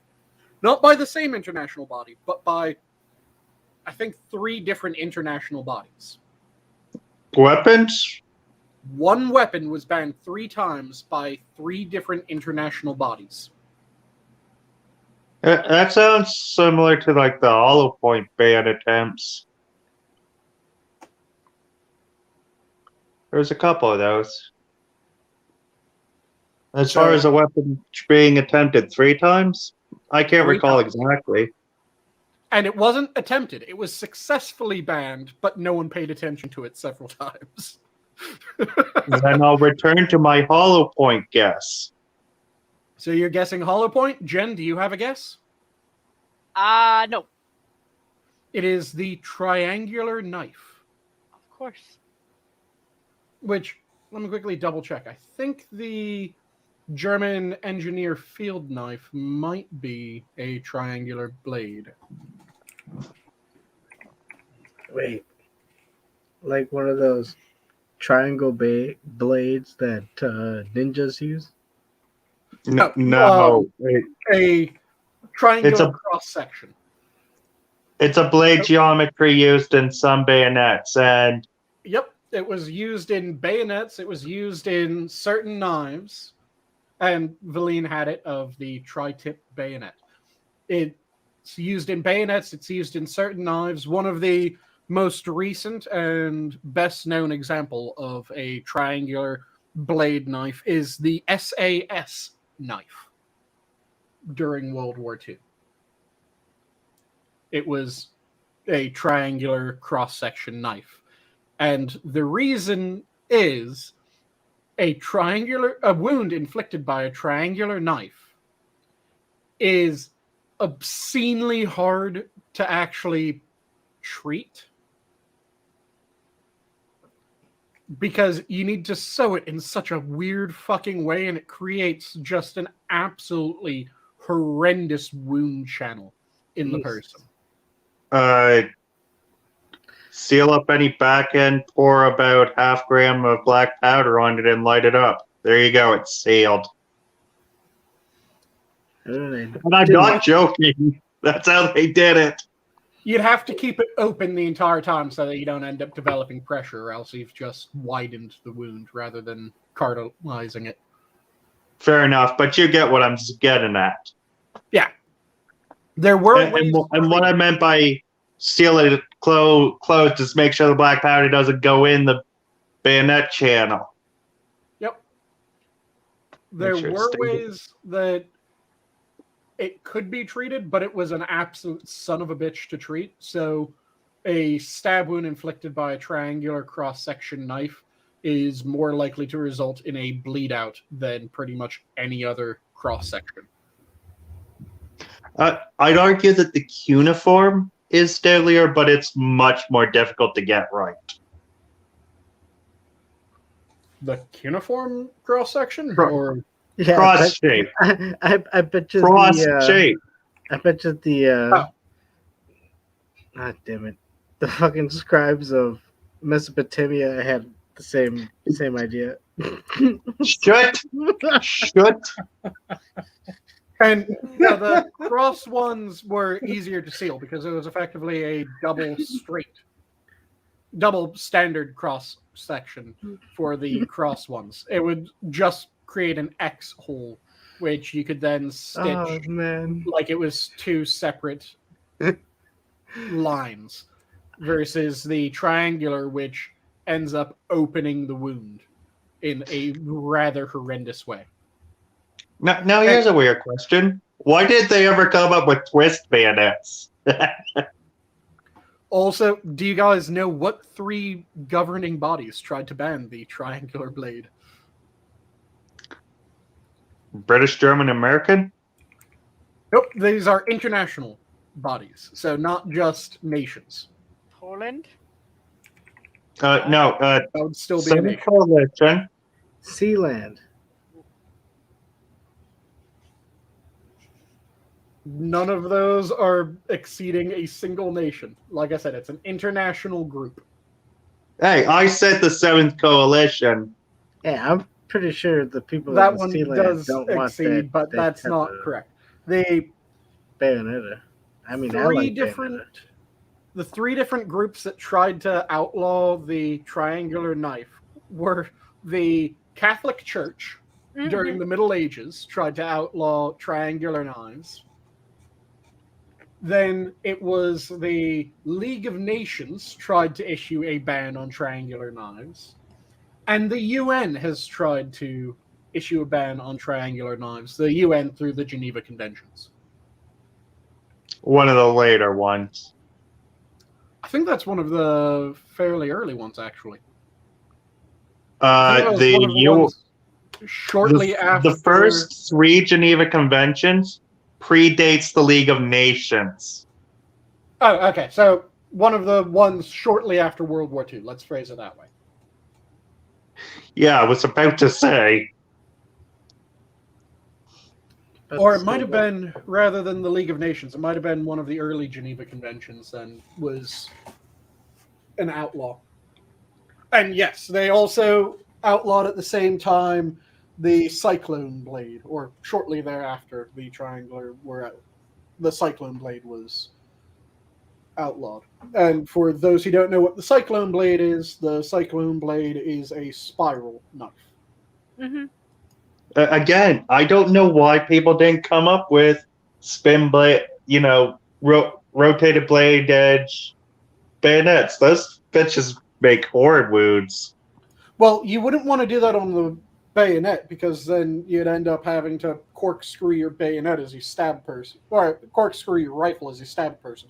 You could do that on a handheld knife fairly easy because you just twist as you thrust. But getting that sort of twist on your bayonet would mean that you'd have to twist that awkwardly with your entire rifle upon which the bayonet is mounted. Well, I mean that. Hold on. I'll correct the both of you. I mean, the simple reason is because it was difficult to make. Like you had to twist a fucking blade as you're forging it. I mean, usually they go with the simplest of means in terms of blades because you got to remember it's gonna dull out. You're gonna have to repair it eventually. So it may look nice and it may have an effective use, but if it takes a long time to manufacture and it's difficult to maintain, it's not something that a lot of people are gonna go for. I mean, that holds true with more traditional knife forging techniques. Modern knife forging techniques, it isn't an issue making a spiral blade. Yeah, and modern ones. Yeah, that's sharpening is really well. I'm including back to World War II as modern techniques. Oh, it goes far back as the Boer You War. don't have to twist. Oh, okay. So it's just a straight up tear. Then, if you don't have to twist, fair enough. Yeah. Ram it in and let the blade do the spinning for you. Well, it wouldn't do the spin for you, just tear. Exactly. Creating a horrid wound. Yep. But yeah, the sharpening of a spiral blade knife, depending on how you sharpen it, especially if you use a chisel edge sharpen, that's really fucking easy for a spiral. Because it's effectively, you can strap that thing almost into a lathe and then just wet stone as it spins in order to get a chisel.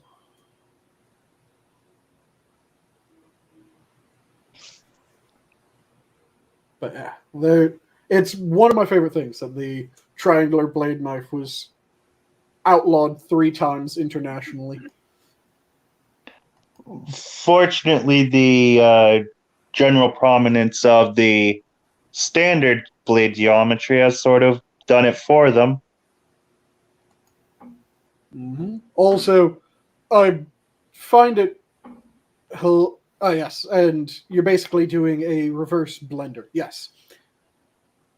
The other thing that I find rather amusing whenever it gets brought up, because people don't realize why the ban was there, is the ban on area denial devices, chemical pepper spray, capsaicin, QCOs, or sorry, CSOC spray, all that like it have been issued.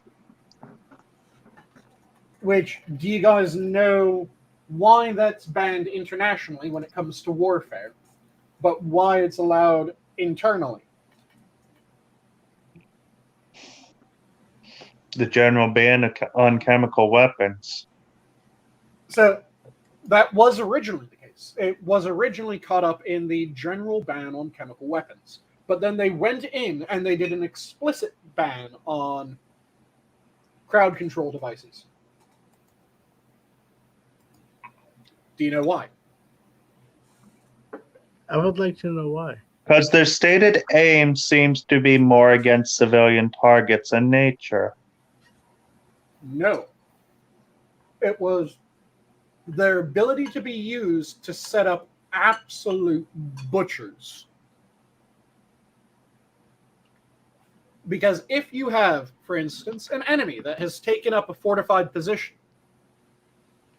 and you're able to completely cover that area in crowd control devices, crowd control device being defined as a area denial device such as a OCCS grenade, a oligocapsaicin, and I can't remember the other chemical that's in that, but think riot control grenade, tear gas grenade. If you're able to coat the entire area for that fortified structure in that, and the receiving side does not have the ability to mask up, either you can slaughter them while they are unable to fight back due to incapacitation from the effects of the spray, or they will try to escape the affected area, and in trying to escape, they end up running out into gunfire. And Gamer Valine has sent me a link. Let me pull that up.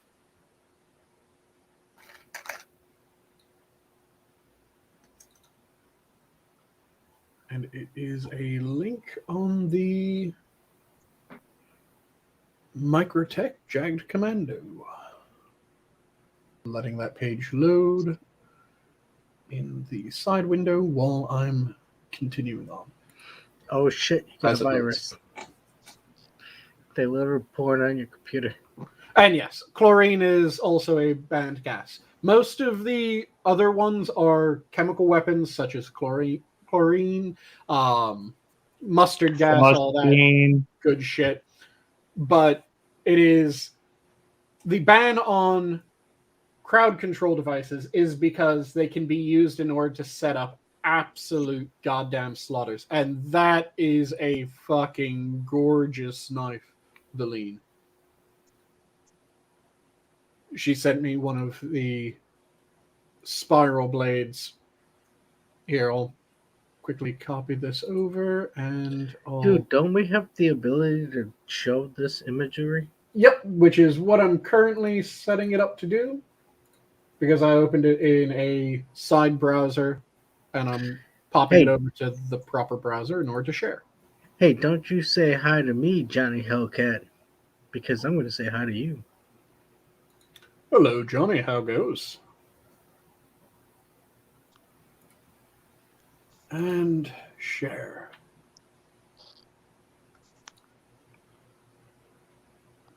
So you guys should be able... Yep, good. It is presented properly. Absolutely beautiful spiral blade. And this looks like it's a triangular cross spiral at that. All right, nasty little stabby. Ah. That is a beautiful knife.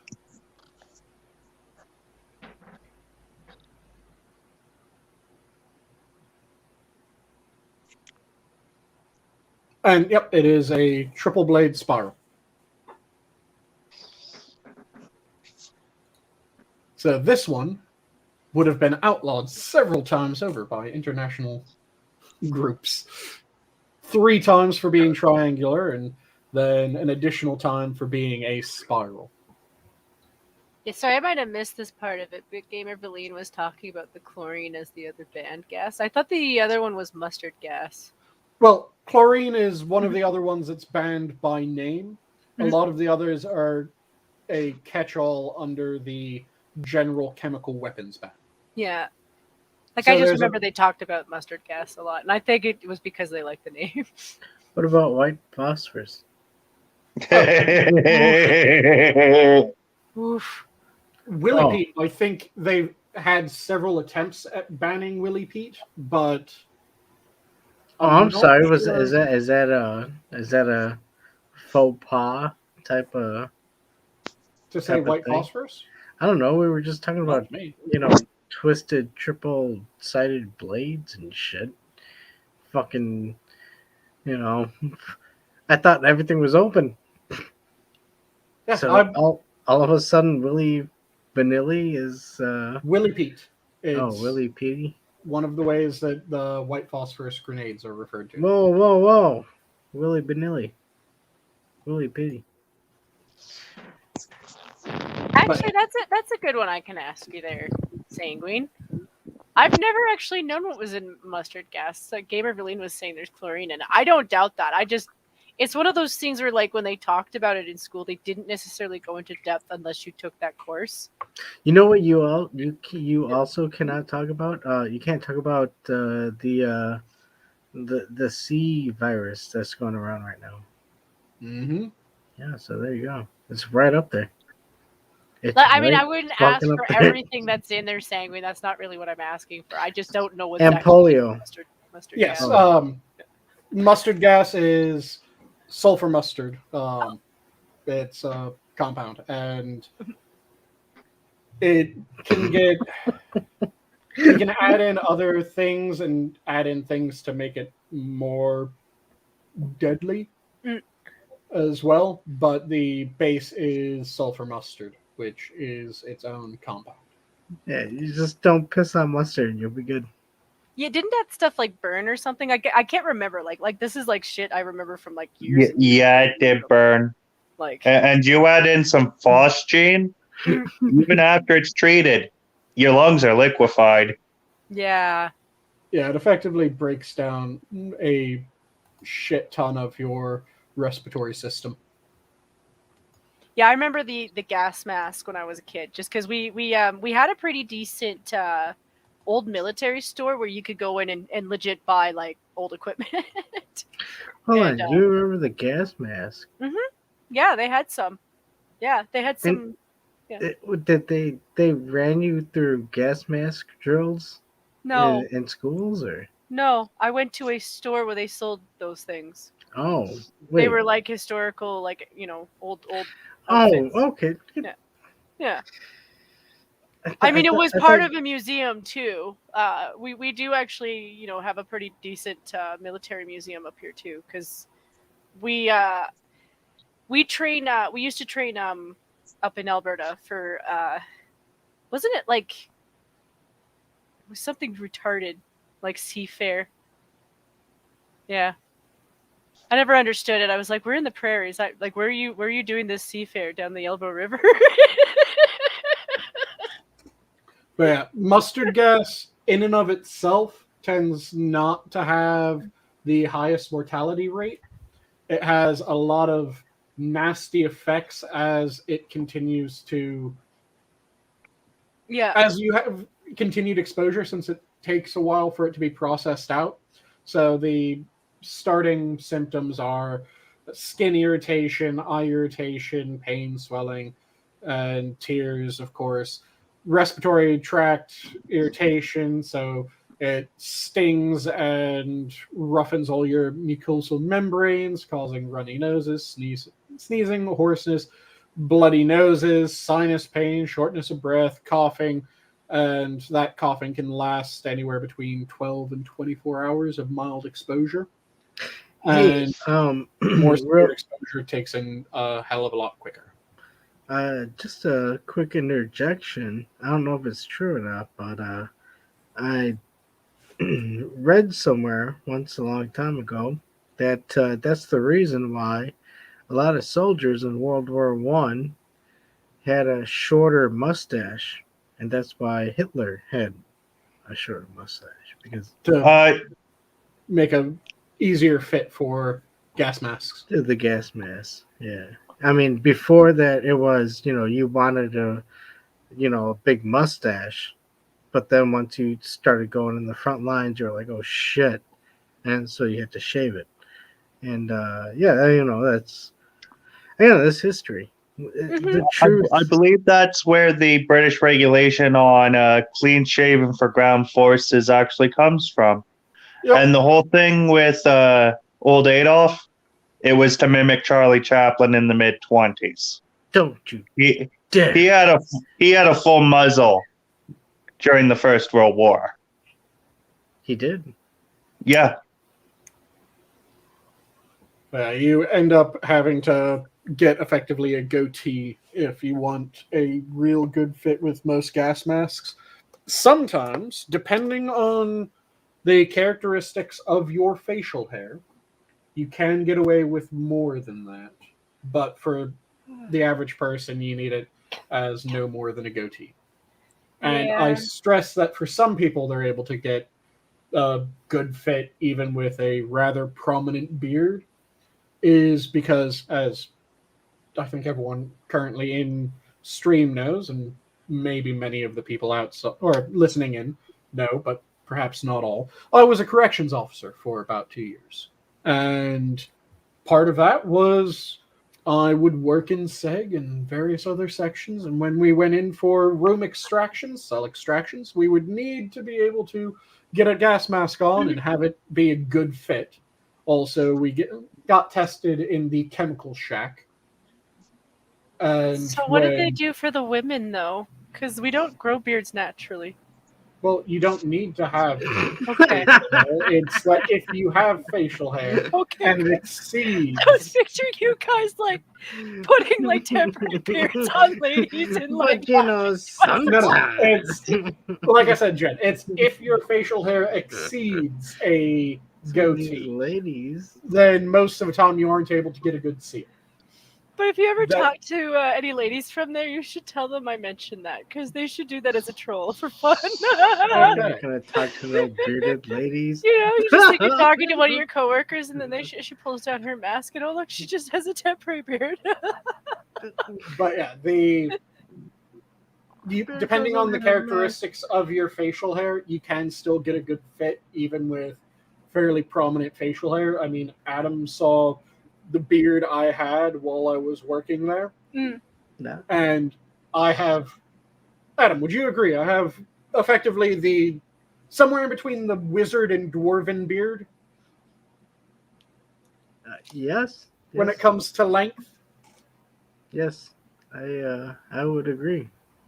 So I have a rather prominent beard, and my facial hair was thankfully of the right condition that I was still able to get a good seal with the gas mask and was never accidentally exposed to chemical. Even though I was in several cell extraction teams. Now see, but like a Jack Dorsey beard. He would probably have problems. Though he might not, depending on the characteristic of his facial hair. But he would probably have some problems. Probably because of the length, right? Well, like I said, it's not just the length, it's also the characteristics of the beard itself. So, if you have a particularly coarse beard, for instance, then your hair doesn't compress as nicely, which means that you don't get a proper seal. Whereas if you have a softer beard, a finer beard, then you can end up with proper compression and you would still be able to get a good seal. So my beard, despite being rather long, is soft enough in texture that it was able to compress properly. And nice. Maybe even as like an extra layer. And nice gamer. The beard stuff messes with guys. I was the only female when they were talking respirators, and the engineer stroked out when he got to me. I said, I shouldn't fit test is all. Or, Oh my god, said, holy shit. yeah, my fit test is all good. Types are like a fucking column. What are you, a fucking game journalist? Hold on. Gamer Valine's sensible. Well, I'm trying to read it, but it's like I need a Rosetta Stone. Boy, I'm given 150 characters. I'm going to use all bloody 150 characters. Yeah, I don't need your fucking Saskatchewan fucking lingo here, sir. And wait, are you from Saskatchewan? No, he's from Ontario. Oh, my I'm bad. closer to Saskatchewan, but even then, I don't sound like I'm from Saskatchewan. They definitely have more of a. I don't know. You all sound the same. Come on. Sure, we do. What? Your words have given the lie to what you said, because if you were truly having to deal with the max character limit on YouTube, you would know that you're given 200 characters, god damn it. 200 characters. Fair enough. But Gabriel, you do get my little joke there. Like, for some reason, the entire time you were talking, Sanguine, I had this image of the ladies like having to use like theater mustaches and beards or something. I was like, what the fuck? Yeah, the facial hair is not necessary for the feet, but it can sometimes prevent a proper. No, dude, hold on. I just got the image of this person as like, is that the archaeologist in Fifth Element in the beginning. Mm-hmm. He's like, look at this symbol means that there is a fifth element. Mm-hmm. This is the greatest thing. And it's like, I'm like, yeah, dude, this is exactly how she's communicating. She's like fucking sitting there like telling us this like vague descriptions. Like, hey, can you just what the fuck? Just get to the point. Well, shave fit test is part of the I don't have time for this, man. setup that you need in order to deal with respirators. Yeah, I'm dealing with respirators every time. Every time I breathe, where respirating men typically have to shave down to at most a goatee. Then they're able to try on the mask. You have to get a good seal. You have to be able to purge your mask. Then you get exposed to this one chemical that just produces a really nasty, bitter taste in your mouth if you inhale it. Jeez. And you have to be able to demonstrate that, yeah, you didn't get any effect from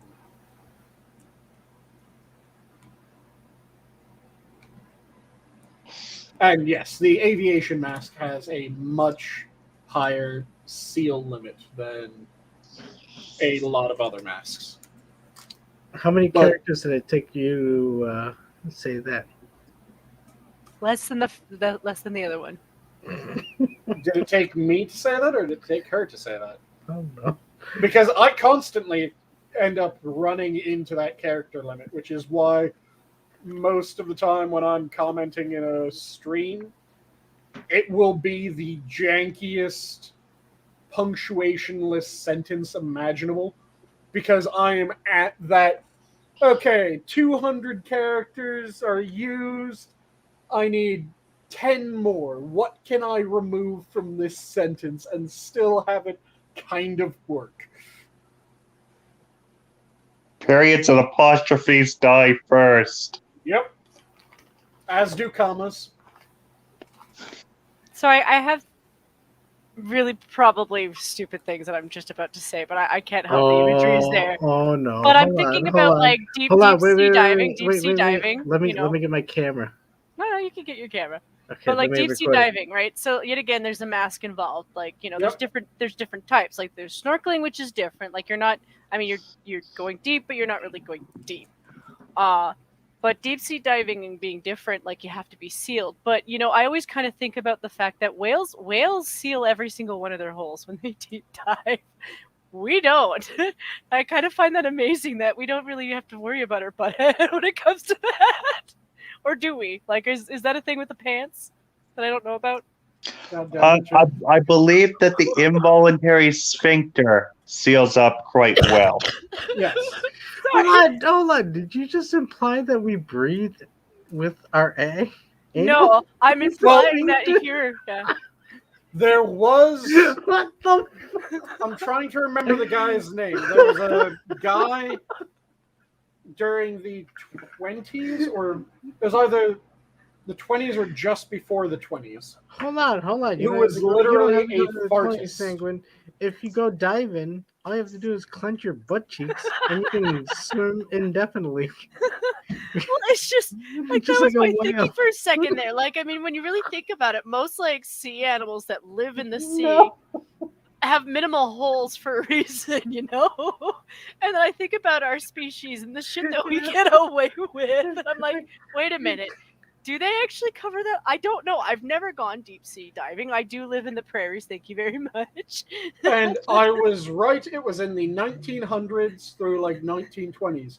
There was a performer, Le Pédomain, or Pédoman, not sure. It's fucking French. And he had the ability to. He had the ability to. I shit you not.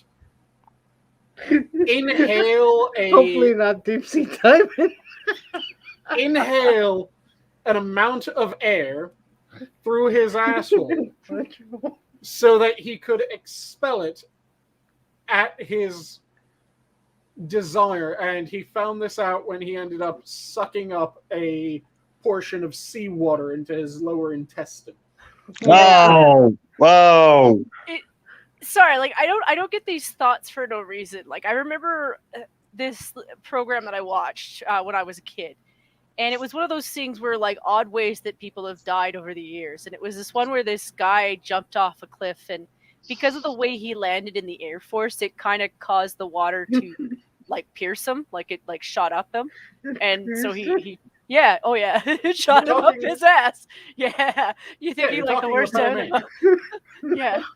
Are we That's still the Pédomain. rolling with this? And I was just And like, yet again, Deep sea like diving with breathing Yeah. out your ass. because then I was thinking like, well, whales, like yet again, like this.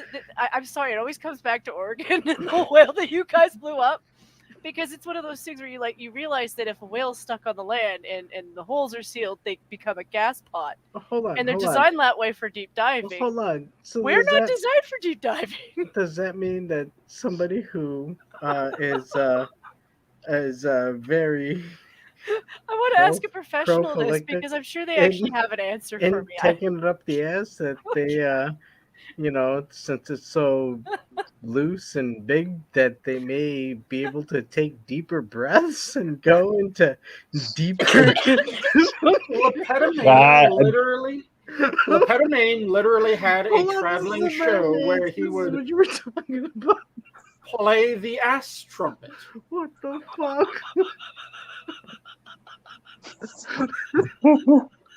How did you get?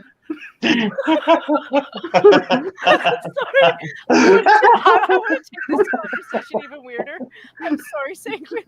Like for other weird questions, like I'm sorry, this is stuff that like I wouldn't normally think about, but like it like my brain does go to these places. So It's like yet work like again, a we've zeppelin. gone to the deep where they seas. inhale more No, oxygen man. to be able to fucking sink Jen, lower. to be perfectly honest, I'm less concerned with the fact that that was your question, and I'm more concerned with the fact that I remembered fucking Lepédomain.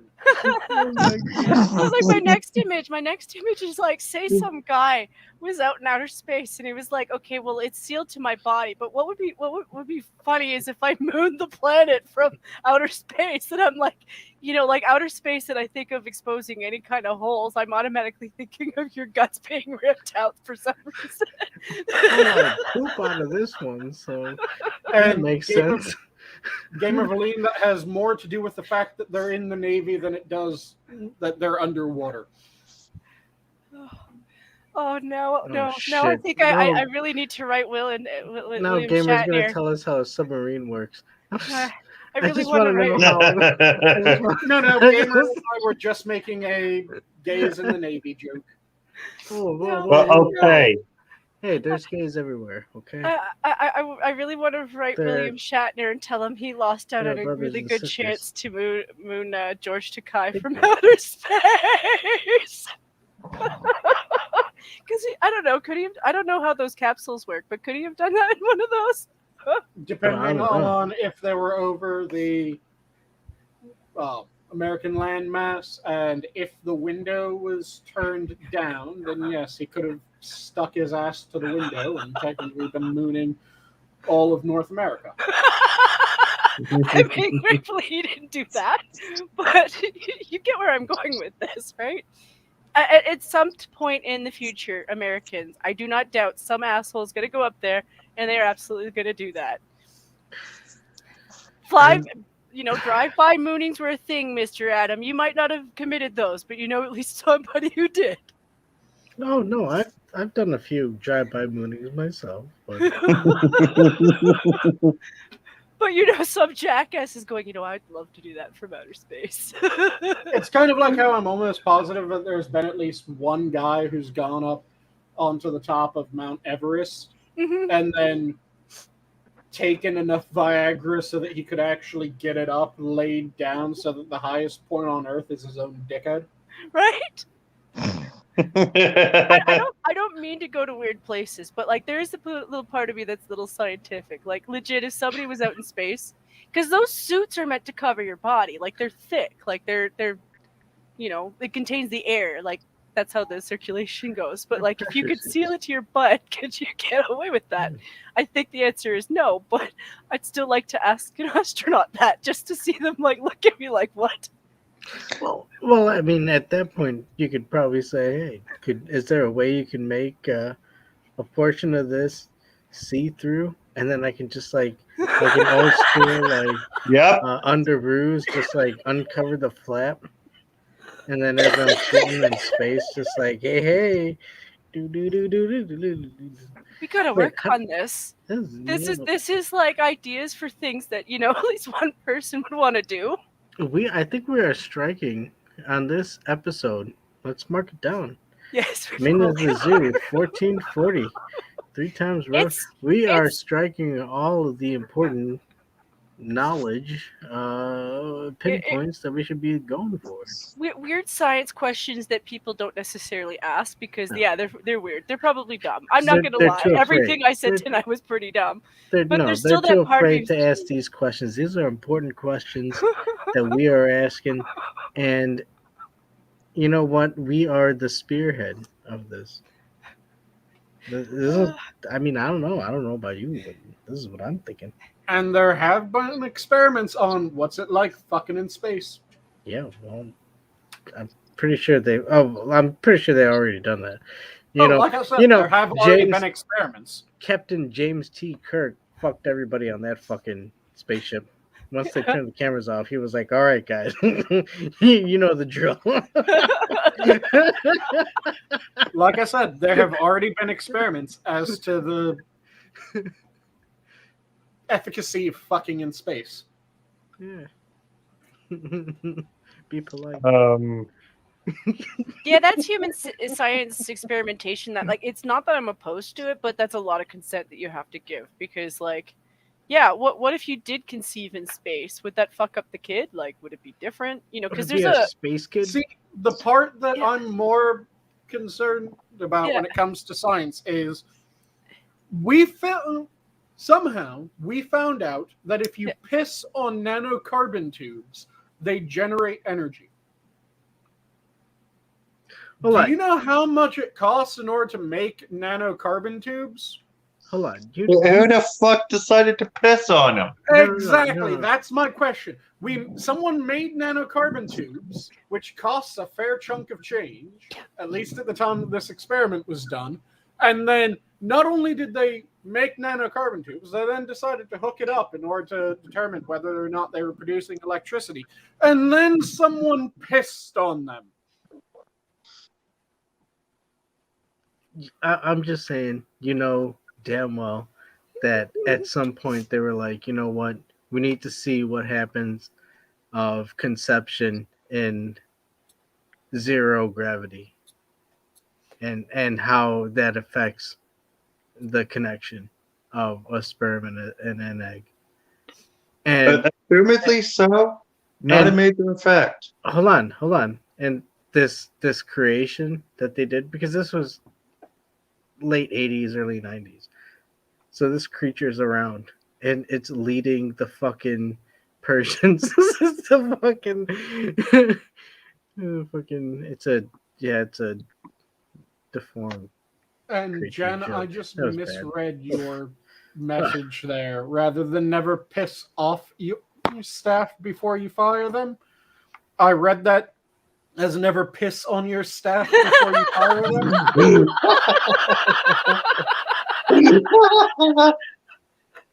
Generally not a good idea to piss on your staff before you fire them. I don't think that happens very often unless you're looking for our cat to be an underage girl. Oh dear. Oh goodness. But no, seriously, I find like I feel like a lot of the times where you find stuff like that, it was somebody who was pissed off. But on the other hand, for all the dumb questions that I've asked tonight, I would just like to remind all of us that there are actually real scientists out there who ask really dumber questions that I just did, and then make experiments based off of those questions. Here's a question for the lawyers. Ignobles, and a good example of an ignoble science experiment that is just one of those, what?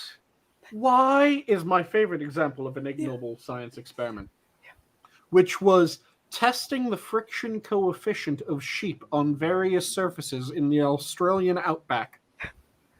Do you know what they did for that experiment? It sounds like they rubbed sheep together. Not sheep together. What they did was they chained a bunch of sheep to the back of various vehicles with a pull scale in between to determine the amount of force needed to pull the sheep across the surface. And then they drug sheep across various surfaces in the Australian outback. What? Those fucking Australians, dude. To figure out the friction coefficients of sheep in the Australian outback. Were you not listening to the name of the experiment, Donkey? I was just... How is that knowledge useful? It isn't, which is why it got an ignoble. It's just I do acknowledge that's something with humans. Like usually you grow out of it once you're past your childhood, but there are times where you're just like, this answer is probably really dumb, but I just really want to know the answer. How long until a colony learns? Never. And yes, Cannibalistic Wizard is pretty much right. Science does not ask, should I? Science asks, why the fuck not? Yeah. That's what I miss. That's what I loved about science, actually. Whoa. Let's be calm here, because you spent all the time in the world figuring out if you could, but you forgot to ask. Shut up. Should you? It could get even worse. Okay? It can get really dark. Let's not play around. I'll bring it up every time, but that Oregon whale was absolutely the most amazing science I've ever seen. It didn't go well. World War II, we saw a lot of bad shit go down too. So yeah, you did. Let's not fool ourselves there. And a lot of that was bad shit, you say? See, I'm of a mind that science should be of the mindset of asking why the fuck not. ERBs should be of the mindset of whoa. Slow down, psychopath. What the fuck are you asking? That's the role of ERBs, not the role of the actual science. The role of the actual science is just constantly be asking questions and looking for answers. ERBs should be the ones going, okay, yeah, what you're trying to ask about, no. What the fuck? No! That's the role of ERBs. For those who don't know what ERBs are, ERB stands for Ethics Review Board. So when you design an experiment, they're the ones that are meant to look at your experiment and go, so let me get this straight. You're trying to figure out what the neurotransmitter is for the pain associated with hooking a car battery up to someone's nuts? No, you may not run this experiment. Are you fucking insane? Or, oh, what you're trying to do is you're trying to figure out if this particular medicine will be effective in this particular form of cancer. And in order to figure that out, you want to use a chimeric mouse that has that specific type of cancer. Sure, you can go ahead and figure out if that cancer drug works. Because the first one, why the fuck no? Ethics should immediately go, nope, you aren't allowed to hook a car battery up to someone's nuts. Well, even on the second one, if it was a human, a person who signed a waiver that said, you know what, I'm willing to accept the testing, let them do it. That's even better because it's a person that's willing to do the fucking testing. That is only allowable after you've already passed the Petri dish and the animal model. Yeah. You always have to pass Petri and then animal models first. And when it comes to animal models, this is something that drives me crazy with certain elements of the conspiracy theory community. There's a technology that is extremely useful, unbelievably useful, that gets absolutely dragged through the mud. And that technology is chimeric animals. Have any of you heard of chimeric animals? Yes. Well, yeah, a little bit. So, what have you heard about chimeric animals, Jen? Well, I mean, a chimera is animals that you could like cross in blend that would actually work. Animals with aspects from another animal, effectively. So, chimeric animals can be used for a lot of different things. One of the best uses of chimeric animals is if you're looking at, for instance, let's say we're studying AIDS. So AIDS is a knockdown of the human, compromised virus, right? So it is HIV. The first part of HIV is humana, right? Which means human. So can you just give a mouse AIDS? Can you give a mouse HIV? A bog standard mouse. If a disease is capable of completing the zoonotic jump, I believe is the correct term. Yes, but in most cases, I am getting to your very point. Okay. Humanized lab rats are used for such experiments. Which is a chimeric animal.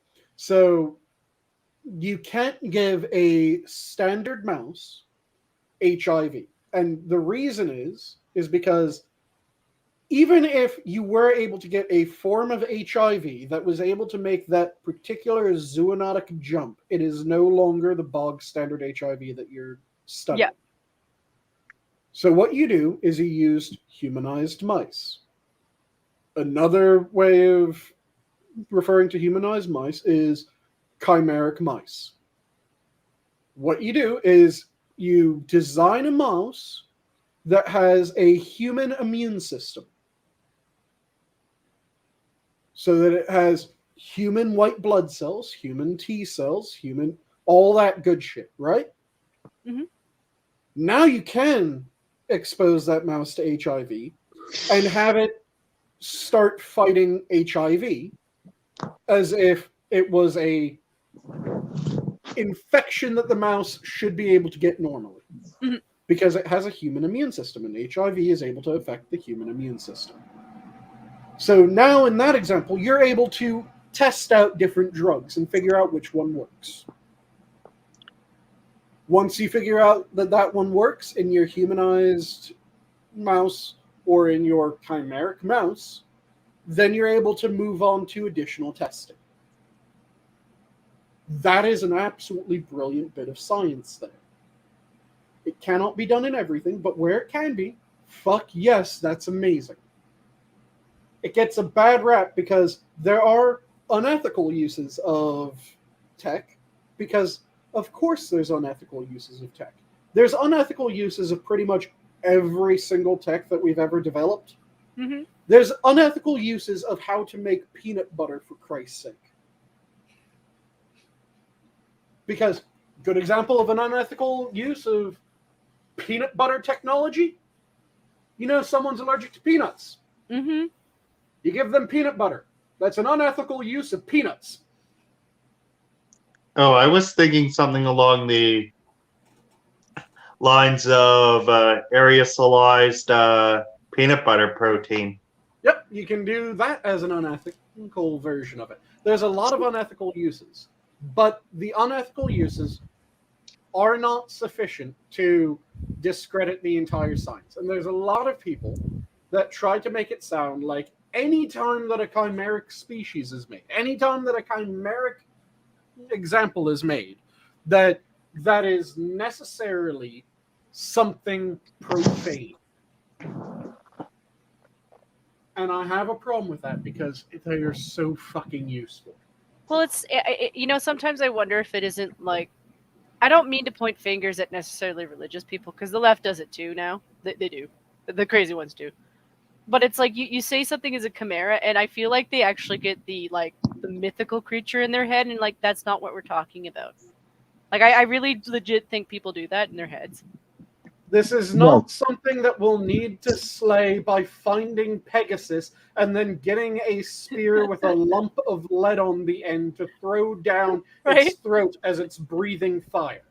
Now hold on. In all fairness, when I hear chimera, I think of a Final Fantasy enemy, where it's a nice looking like pixel image of a lion with a snake and an eagle, and yeah, that's a classic depiction of the chimera. The chimera in Greek mythology was. But this motherfucker lion. has like really ridiculous buffs that you can't do anything unless you have a perfect party, and then all of a sudden you wasted all that time grinding to get up to that fucking point, and then this fucking chimera comes over here and fucking wipes your party out like it's nothing. And you know what? Let me take a pause. Continue. That's my chimera. Yeah. Chimeras in Greek mythology were the head of a lion, the head of a goat, and the head of a dragon. Oh yeah, there's a goat. Defeated by Bellerophon, riding upon Pegasus, and Bellerophon defeated Chimera by throwing a javelin with a lump of lead on the end into its throat as it was breathing fire. Like I don't mean to say that people do that, but I legit think that people do. Like nowadays, even, and it is one of those things that like I understand you being pissed off. Like at the very least, you maybe get the odd troll who's like, "Oh yeah, you're splicing a fish with a monkey or something stupid," and they're wrong too. But at least they're closer to what you're talking about. You can still tell it's a joke. But these other people, like, they're still acting like Witch Salem shit is real, and I'm like, okay, come on, you can still have your religion, and not be like poo-foo in the head. Same to the lefties. I know you don't consider what you do to be a religion, but it's just kind of cultish, so I don't know. But yeah. And I just realized what time it is, and we are kind of winding down, it seems. So yeah, people keep popping in. Shall we go round the horn and give our parting words? Well, I'll give a quick little thought on chimeric stuff to end the conversation. Okay. Do understand that chimeric organisms and genetic manipulation has been done in agriculture for hundreds, possibly in some cases, thousands of years. Get over it. Yeah, Hey, it's wait, like people hold don't on. understand. Like, there's so many potatoes that they eat. Like, potatoes are super popular across the world. I'm like, there was one in the beginning. There was one. I was gonna say, I think Sanguine, didn't you share stories about Mhm. plantains? Or I mean bananas. Yeah. Yes, I've done the story about bananas. Cannibalistic wizard, that is too soon. And for those who don't know the story about bananas, bananas are Fuck isn't effectively that way? a clonal species, which means it's clonal, not a colonial. Clonal means that almost every example of that species is genetically identical to every other member of that species. Virtually. They aren't entirely, but they're virtually. Another common example are cheetahs.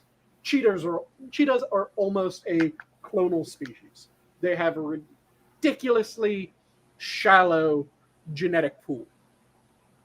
So, you guys have all had banana flavored candy, right? Mm-hmm. Mm-hmm. You know how banana flavored candy doesn't taste anything like bananas? Yep. Do you know why? Yep. Because the it was an old species of banana, and they thought it was Yes. the most delicious flavor of banana. It's the Yep, same with the cough syrup too. they locked down the flavor of banana flavoring was modeled after the banana, I believe, that was popular during the 1920s. So it was the most popular type of banana during the 1920s. They went on, they had some fantastic bananas with that. They made the candy. Then a banana rust, I think it was a rust first, came through and killed off that entire species of banana because they're effectively clones of each other. So if it's able to infect one, it's able to infect damn near all of them. So they went to the second most popular species of banana. And then a blight came through and killed off that one. So they went to the third most popular species of banana, and then it was either a blight or a rust came through and killed off that one. So they went to the fourth, and the fourth species of banana that was the most flavorful at the time. Then I believe that one also died. And now we're on the fifth. We're on the fifth or the sixth species of banana. And that's why banana flavored candy doesn't taste like bananas, because we're about 4 to 5 different species of bananas removed from the species of banana that the banana flavored candy was based on. So that's how that happened. And Donkey just disappeared somehow. I know. So, I think he went to go get bananas. Adam, do you want to give your parting words? Sure. I had a fun time. I'm always glad that I'm able to join. I really wish I had been able to join Wednesday, Hammer.